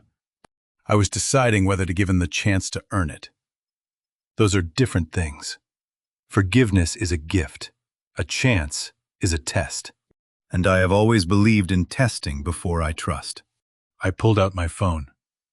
The screen glowed blue in the cellar darkness. I typed the message 3 times. The first version was too long an explanation, a preamble, a paragraph of conditions. The second was too kind. It softened the edges of what tomorrow would actually be. The third was 9 words. Tomorrow, 9 a.m., the cellar. Just us 3. My hands shook when I pressed send. Not from anger, not from fear, from the weight of knowing that whatever happened in that cellar tomorrow would be the last chapter of one story or the first chapter of another. There was no version where both stories continued. Garrett's reply came in under 30 seconds. 1 word. Yes. Then a second text, 1 minute later. Thank you, Vernon. I stared at those 2 words longer than I should have. Not because they were surprising, but because of what was missing. For 7 years he had called me Dad. In every text, every phone call, every Sunday dinner. Dad. It was the word that made him family. The word that sealed the graft I had chosen to trust. He did not use it. He wrote my name. Vernon. And in that small shift, 2 syllables replacing 1, I heard everything he was trying to say. He knew the old relationship was over. Whatever came tomorrow would be built on different ground. I did not sleep that night. The word Vernon glowed on my phone screen in the dark bedroom like a small wound that would not close. By 6 in the morning, I was done lying in bed pretending rest was possible. So I went down to the cellar and began arranging the room the way you arrange a courtroom. Everything in its place, nothing accidental. I carried 2 chairs down the stone stairs and set them facing each other with a small table between them. Then I went to the barrel. The barrel. The one where a nervous young man had stood 7 years ago with candlelight in his eyes and a promise on his lips. I placed Boyd's evidence folder on the left side of the barrel-top forged authorization. Brokerage statements, the IP log with my own Wi-Fi address circled in red. On the right side, I set a framed photograph from the wedding rehearsal dinner. Taken in this same cellar, the night Garrett shook my hand. Between the folder and the photo, I left 6 inches of bare oak. The distance between who he promised to be and who he became. Boyd arrived at 8. He descended the stairs, looked at the barrel, at the photo, at the chairs arranged like opposing counsel, and stopped. "You are staging this," he said. "He staged the forgery," I replied. "I am staging the answer." Boyd set both folders blue and red on the small table between the chairs, and went upstairs without asking which one I intended to use. He knew I had not decided. He also knew that some decisions only become clear in the moment they are required, and that a good attorney prepares for both outcomes, even when his client can only live with one. You can plan every detail of a confrontation. The room, the evidence, the words you will say, and the order you will say them in. You can rehearse the speech, anticipate the objections, calculate the power dynamics down to where each person stands. But you cannot plan what happens when the other person refuses to fight. And that is exactly what I was about to learn. At 8:40, my phone buzzed. A text from Lori. "We are in the driveway. He has not spoken since we left the house. I think he is ready. Dad. I hope you are." I was not ready. I do not think you can be ready for the moment you look a man in the eye and decide whether to save him or end him. But I was present. I was standing in the cellar with the evidence on one side and the memory on the other. And the air smelled the way it always does down here. Aged oak, damp stone, the faint must of wine becoming what it is meant to become. The condensation dripped from the ceiling in a rhythm that sounded like patience running out. A wine cellar holds things in the dark until they are ready. Some bottles age into something extraordinary, complex, layered, worth every year of waiting. Some turn to vinegar. You do not know which until you pull the cork. I was about to pull the cork on whatever was left of this family. I heard the front door open upstairs. Footsteps crossed the kitchen floor. Then the cellar door, and the sound of someone descending stone stairs slowly. The way you walk into a room you are not sure you will walk out of the same way. Garrett came down first. Lori was behind him, one hand on the stair railing. Her face set in the expression she had worn since watching him cry at the gate. Not angry, not sad, just present. A witness. Garrett reached the bottom step and stopped. His eyes went to the barrel immediately, not to the chairs, not to Boyd standing near the far wall, not to me.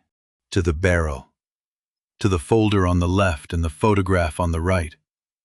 I watched the recognition hit him like something physical. His shoulders pulled inward. His hands, which had been hanging at his sides, curled into fists and then uncurled. He remembered exactly where he had stood 7 years ago. He remembered the candlelight, the handshake, the words. And now he was looking at those words laid out beside the proof of how thoroughly he had broken them. He did not wait for me to speak. He did not ask to sit down. He did not look at Boyd or at the folders on the table. He walked to the center of the cellar, lowered himself to both knees on the cold stone floor, and spoke. I broke every promise I made in this room. I had prepared for anger. I had prepared for excuses, for deflection, for the polished language of a mortgage broker who knows how to restructure a bad deal into something that sounds reasonable. I had even prepared for lawyers, a cease and desist, a counterclaim, some legal maneuver designed to shift the ground beneath me. I had not prepared for a 39-year-old man on his knees on a stone floor, saying the one thing I could not argue with. Lori stood at the bottom of the stairs with her arms crossed. She did not go to him. She did not look away either. She watched the way a witness watches, present but apart, recording everything, judging nothing yet. The cellar was silent except for the dripping condensation and the sound of Garrett's breathing, which was ragged and uneven. The breathing of a man who has been holding something in his chest for 14 months and has finally stopped trying. I stood over him for a long time. Long enough that the silence became a third presence in the room. Then I reached past the evidence folder and picked up the wedding photograph. I held it out so he could see it from where he knelt. Tell me what you see in this picture. Garrett looked up, and for the first time since this began, I saw something on his face I had not expected. Not shame, not fear, not the desperate calculation of a man looking for an exit. What I saw was the face of a man who already knew what he had lost and was no longer trying to pretend otherwise. Garrett looked at the photo and said a name I was not expecting. Not Lori's, not mine. He said, Colleen, and then he told me something about my wife that I had never known. She came to me about 3.5 years ago, Garrett said, still on his knees, his voice stripped down to something I barely recognized. She sat across from me at the kitchen table and asked me, very quietly, if I was in financial trouble. She said she could see it in my face at Sunday dinners, the way I checked my phone under the table, the way I flinched when anyone mentioned money. He swallowed hard. Your wife offered to help me. Vernon. She said she had savings set aside. Money you and she had never touched, and she would lend it to me privately if I needed it. No shame. No questions for the family, just help. The cellar walls pressed in on me. Colleen had known. She had seen what I missed, what Boyd missed, what Lori missed. She had looked across a dinner table and read the desperation on a young man's face the way she used to read the weather by the color of the morning sky over the vineyard. What did you tell her? I asked. I told her I was fine, he said. I looked your wife in the eye and I lied to her face. 4 months later, she was gone. And every day since then, I have carried that lie like a stone in my chest. $8,000. That is where it started. Remember that number. Because every disaster in this story grew from a seed that small. Garrett told me the rest from his knees. One bad trade on a biotech stock that dropped 40% overnight. He told himself he would recover the loss in a week. A week became a month. A month became margin calls. He borrowed against one account to cover another, then opened a third account to cover the second. Then crypto volatile, anonymous. The perfect hiding place for a man who no longer wanted to see what he was doing in clear numbers. The night I forged your signature, he said, and his voice broke on the word. I sat at my kitchen table at 2 a.m. with a napkin and a pen. Lori was asleep upstairs. I practiced your signature 11 times. He held up his hands, and they were trembling. On the 12th attempt, my hands stopped shaking long enough to make it look real. And I remember thinking, this is it. This is the moment I stop being the man who married your daughter and become someone else entirely. I did not plan it, he said. I fell into it, and every time I tried to climb out, I grabbed onto something that pulled me deeper. I let the silence sit for a long time after he finished. The condensation dripped from the ceiling. The wedding photo watched from the edge of the barrel like a witness who had already given testimony. There is a concept in winemaking called must the raw, unfiltered juice before fermentation begins. It is cloudy, harsh, nothing like what it will become if you give it time and the right conditions. Standing in that cellar, listening to a man confess 14 months of self-destruction, I understood that we were finally down to the must of this family. No barrel, no aging, no label. Just the raw truth sitting between us, waiting to see if it would ferment into something worth saving or turn to acid on the stone floor. "Stand up. Garrett," I said. "I am not your priest, and this is not a confessional. Stand up and look at what you did with your eyes open." He rose slowly. His trousers were damp at the knees from the cold stone.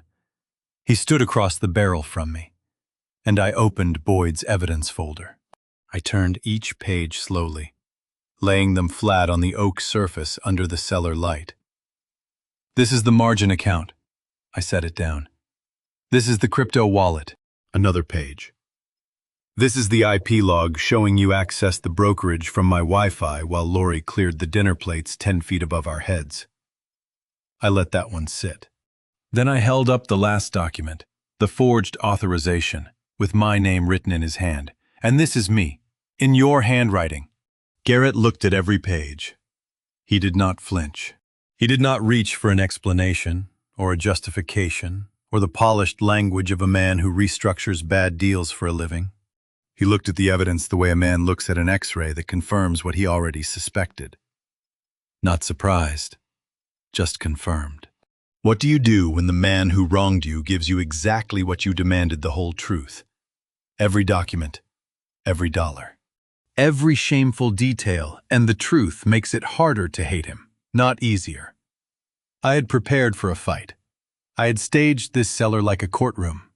But you cannot cross-examine a man who has already testified against himself. When I set the last page down, Garrett placed both hands flat on the barrel. The same oak, the same spot where his palms had rested 7 years ago when he promised me he would take care of my daughter and my land. "That is all of it," he said. "Every piece. I have nothing left to hide." I closed the folder. I set it aside. I looked at him across 6 inches of bare oak, the distance between the evidence and the wedding photo, the distance between what he had done and what he had once sworn to be. "I have 2 documents upstairs," I said. "One ends this family. The other gives you one chance to save it. But before I decide which one to bring down to this cellar, I need to know one thing." The dripping condensation marked the seconds. Garrett did not blink. "Do you still love my daughter?" I asked. "Or did you just need her father's land?" Garrett did not answer immediately. He looked at the wedding photo on the barrel, then at the cellar stairs where Lori had been standing, then back at me. When he finally spoke, his voice came from somewhere lower than his throat, somewhere closer to the truth. "I did not steal because I wanted your land," he said.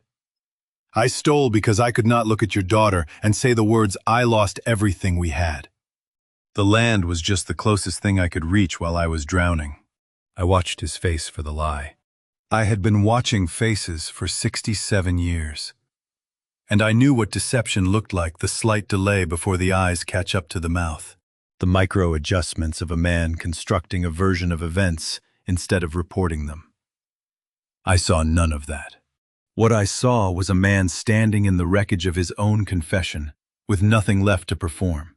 7 years ago, you stood at this barrel," I said, "and you told me I will take care of her. Vernon, you have my word. Do you remember?" "I remember." "Good. Because I am about to give you one chance to make those words true again. I want you to understand what I did in that moment.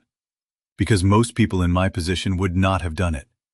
The evidence was on the barrel. The criminal referral was upstairs in a red folder, typed and ready. Every lawyer, every advisor, every rational voice in my head said the same thing. Prosecute. Protect the asset. Cut the loss. But the easy path only had certainty of loss.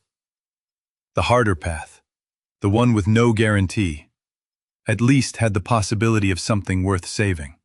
I chose the harder path. Boyd's phone buzzed in his jacket pocket. He stepped to the stair landing, pressed it to his ear, and listened without speaking for nearly a minute. Then he turned back to us with an expression I had never seen on his face in 30 years of friendship. Something between disbelief and vindication. The rezoning cleared second review, he said. Preliminary approval, effective today. The number landed in the cellar like a thunderclap in a chapel. The vineyard, my 120 acres of Sonoma hillside that had been valued at $6 million as agricultural land, was now worth $18 to $24 million under the approved residential overlay. The stakes of every decision I was about to make had just multiplied by 4. And the man standing across the barrel from me had tried to steal a fraction of what the land was now worth. Garrett closed his eyes. I could see the math moving behind them, not greed, but the sick realization of how much larger his betrayal had just become in proportion. "Boyd," I said, "go upstairs and bring me the blue folder." Boyd looked at me. He did not ask if I was sure. He climbed the stairs, and I heard the clasp of his leather briefcase open on the kitchen counter above us. He came back down with the blue folder and laid it on the barrel between the evidence and the wedding photo. I opened it and turned it so Garrett could read. "This is not forgiveness," I said. "I need you to hear that clearly. This is a chance to earn forgiveness. There is a difference.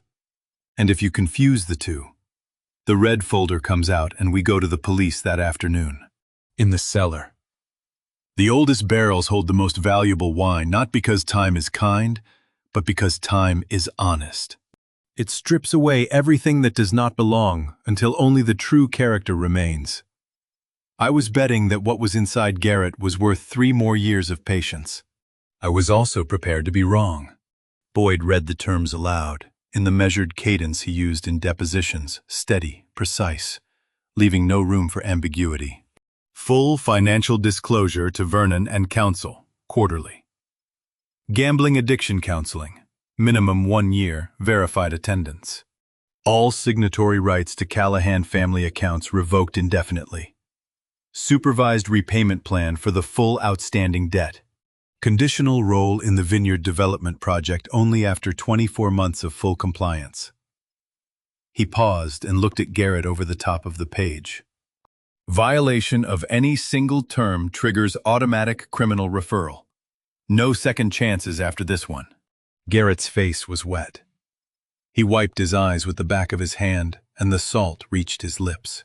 He looked at every line on the page the way he had looked at every piece of evidence, without flinching, without bargaining, without the careful qualifications of a man looking for an exit clause. "Where do I sign?" he asked. I shook my head.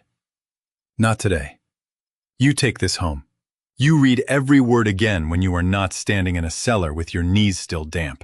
And you come back tomorrow with Lori." I held his gaze. "She signs too, as witness and co-guarantor, or it does not happen. This is not a deal between 2 men, Garrett. This is a covenant with my daughter. And she gets a voice in it, or there is no covenant at all." Garrett took the blue folder from the barrel. He held it against his chest the way you hold something that might save your life, or end it depending on what you do next. He walked to the stairs and climbed them slowly, one hand on the stone wall for balance. At the top he stopped. Lori was standing in the doorway with her arms crossed, her face unreadable in the kitchen light behind her. She looked past Garrett, down the stairs, and found my eyes. "Did you choose the right folder, Dad?" she asked. I held her gaze across the length of the cellar staircase, 14 steps.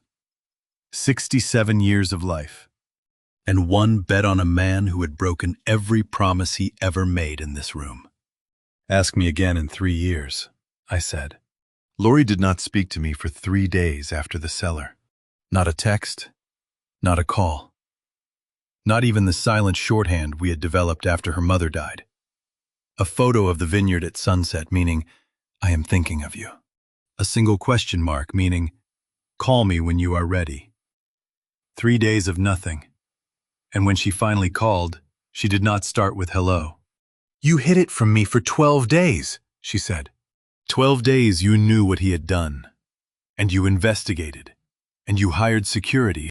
And you set up a courtroom in the cellar. And not once did you pick up the phone and ask me if I wanted a vote. She was not wrong.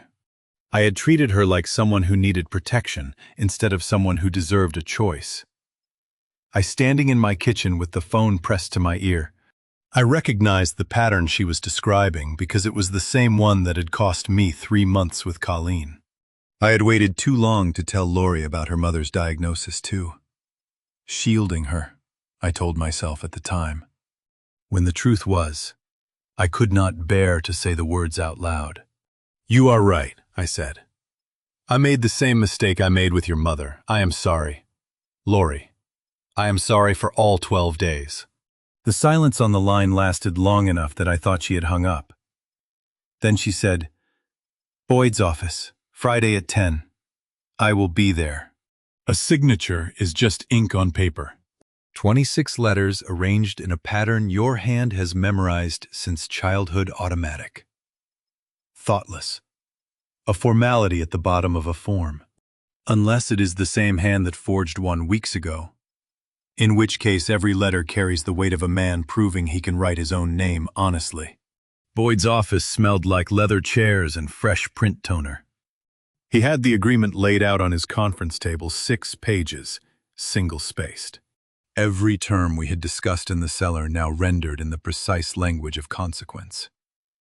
Garrett sat on one side. Lori and I sat on the other.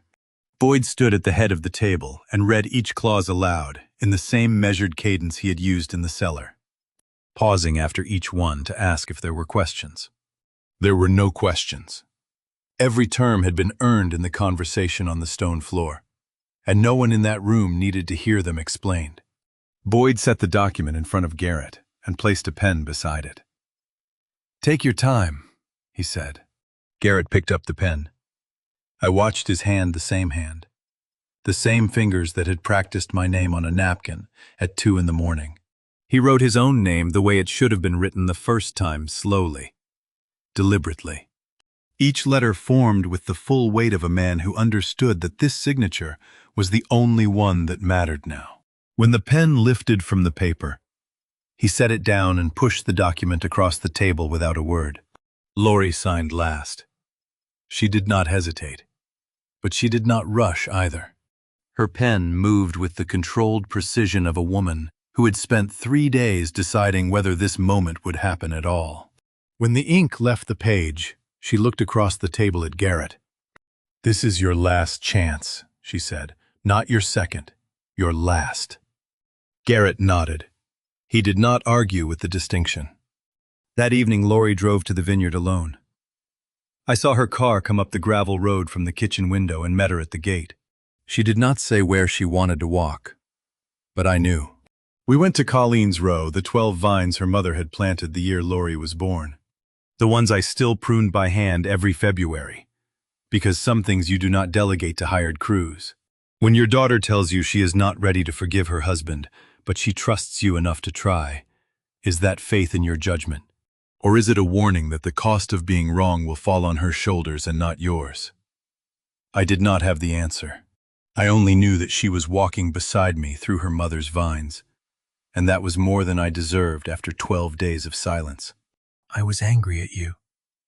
Dad, she said, after we had passed the 4th vine. 3 days of angry. Not because you chose mercy, I think. I understand why you did.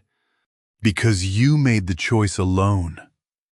You decided what I could handle and what I could not, and you were wrong about me. Again. I know, I said, and I will not do it again. We walked Colleen's row the way we used to walk it with her, slowly, without needing to fill the silence, letting the vines say what neither of us could. The evening air carried the sweetness of late harvest, and the bark was rough under my hand as I touched each trunk the way Colleen used to. checking for health by feel. I am going to try.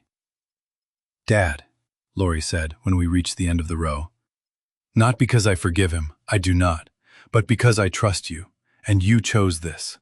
She turned and held my eyes the way her mother used to when she meant every syllable. So do not go easy on him. Not for one day, not for one quarter. You hold him to every word in that document, or I will hold you to yours. I promised her I would, as her taillights disappeared down the gravel road. I stood at the gate and let myself feel something I had not permitted since this began. The fragile, unreliable, terrifying thing called hope. Then my phone rang. Boyd, at 10 o'clock at night. Garrett's first counseling session is tomorrow morning, he said. He requested that you drive him. I stared at the phone in the dark. He was already trying. I drove Garrett to his first counseling session on a Wednesday morning. Neither of us spoke for the first 10 minutes of the ride. And that silence was the most honest conversation we had had in over a year. No performances, no explanations, no careful language designed to manage the other person's reaction. Just two men in a truck, with the windows cracked and the Sonoma Hills rolling past like they did not care what we had done to each other. The session lasted an hour. I waited in the parking lot, with the engine off and the radio on low. And when Garrett came out, his eyes were red, but his posture was straighter than I had seen it since the cellar. He got in the truck and stared at the dashboard. "Thank you for driving me," he said. I did not take him home. I turned east instead of west on the county road, and when Garrett realized where we were heading, he did not ask why. We pulled into the vineyard from the back access road, and I parked at the edge of the east block, the oldest section of the property. The vines Colleen and I had planted the year we bought the land. I walked him to a specific vine in the third row. It did not look remarkable from a distance. Healthy canopy, good fruit set, strong cordons reaching along the trellis wire. But up close, the trunk told a different story. 2 inches above the graft union, thick ridges of scar tissue wrapped around the wood like a record of something the vine had survived. Pruning is the cruelest kindness in agriculture. You cut away what looks alive to save what actually is. You make the wound deliberately, in the right place, at the right angle. And then you wait an entire season to find out if you were right. There is no shortcut. There is no way to know in February what September will reveal. 5 years ago, this vine was so sick I nearly pulled it out, I said. Leaf roll virus had taken the canopy. The fruit was worthless. Every rational measure said to remove it and replant. I ran my hand along the scar tissue.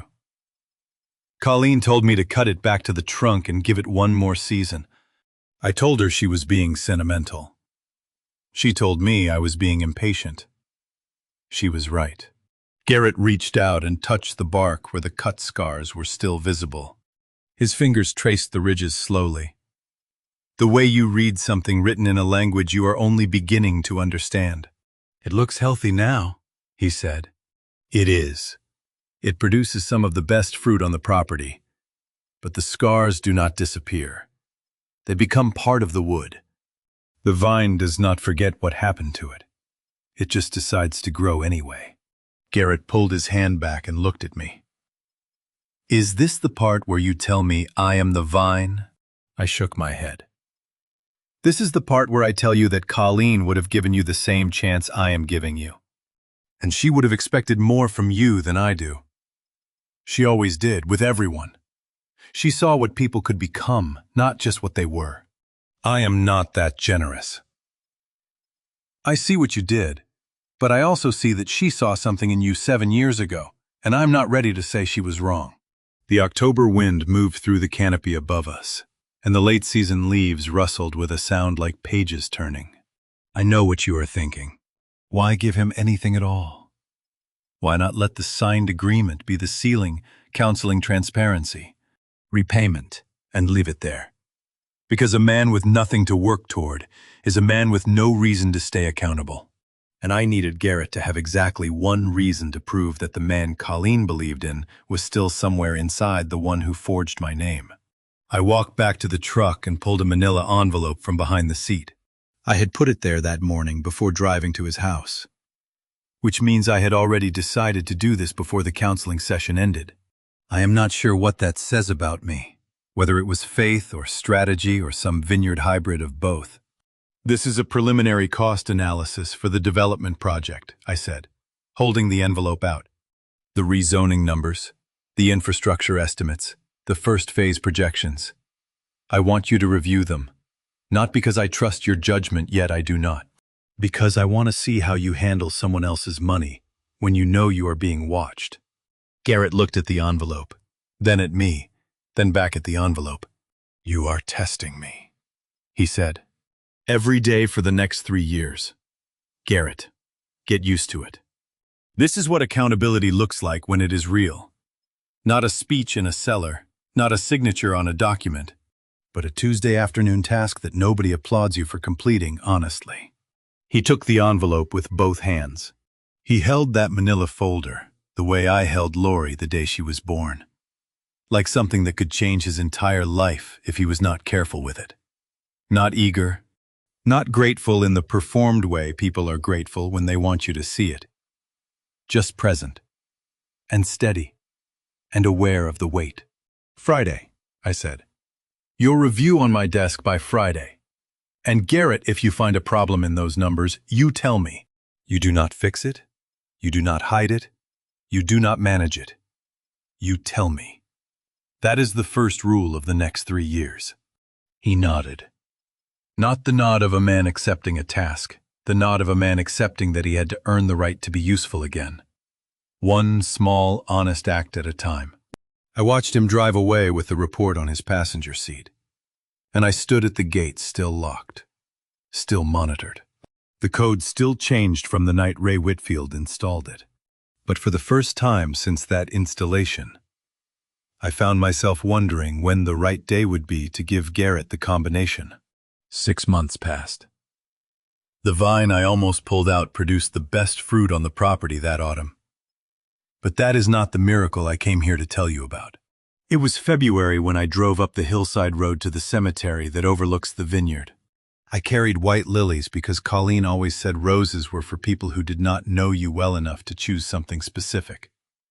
She loved lilies. She said they smelled like the truth clean, impossible to ignore, and gone too quickly. I set them against the gray headstone and stood there with my hands in my coat pockets and the February wind cutting across the hilltop. Below me, the vineyard spread out in its winter geometry, bare cordons on wire. Stripped trunks, row after row of dormant wood waiting for the season to turn. From up here it looked like a blueprint, like something Colleen and I had drawn together 40 years ago and then spent the rest of our lives building. You told me something once, I said to her stone. You told me boundaries are not walls. It took a forged signature, a locked gate, and a man on his knees in our cellar for me to understand what you meant. I touched the cold granite with my palm. Boundaries are trellises, Colleen. They do not stop growth, they guide it. I spent 67 years confusing the two. I told you at the beginning that this story was about a man who nearly lost his vineyard. But that was not true.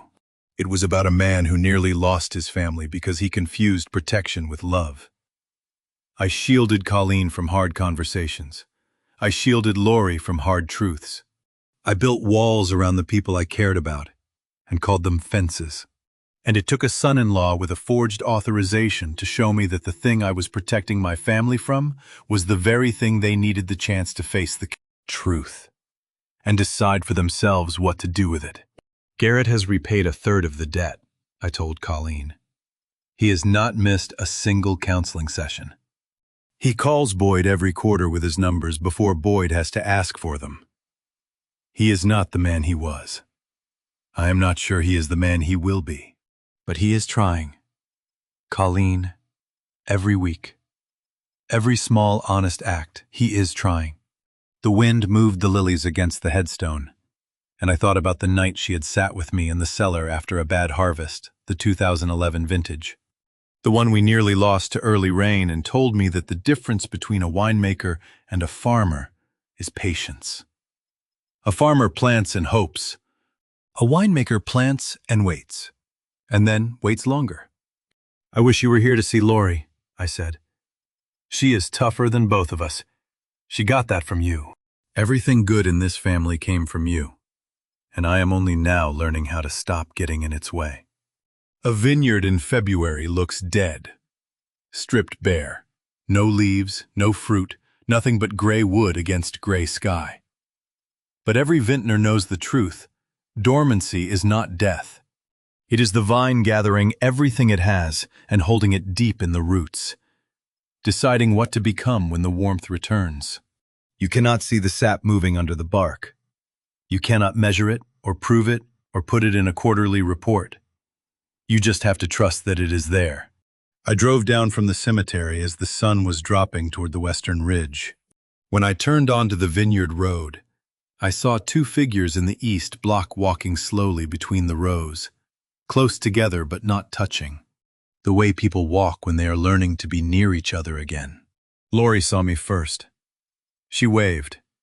Not the frantic wave of someone in crisis, not the careful wave of someone managing a situation.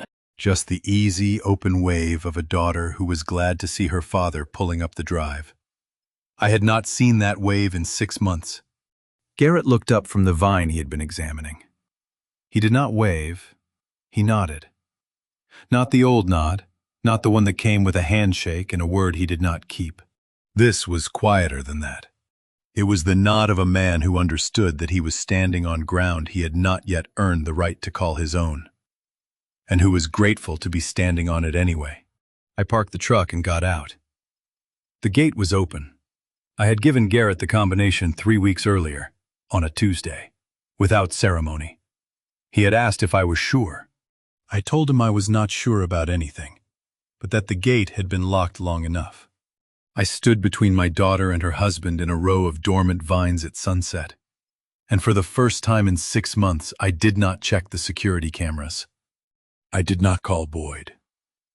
I did not look for the lie behind the gesture or the angle behind the silence. I just stood there, on ground that had been wounded and was still healing, beside people who were doing the same. We walked the vineyard until the light was gone. At the end of the last row, Garrett stopped. He was standing in front of the vine, the one I had shown him in October, the one Colleen saved, the one with the pruning scars still visible in its bark. He reached out and touched the trunk the way he had the first time, his fingers tracing the ridges where the cuts had healed into something the wood carried without complaint. "Think it'll be a good year?" he asked quietly. I looked at the dormant wood, at the February sky turning violet above the ridge, at the two people standing beside me on wounded ground, where something was still, against all odds and reason and the weight of what had been done, growing. "Ask me again in 3 years," I said. And this time, I meant it differently. And to you listening to my story, remember this. I spent most of my life believing that love meant shielding the people I cared about from hard truths. I built walls around my family and called them protection.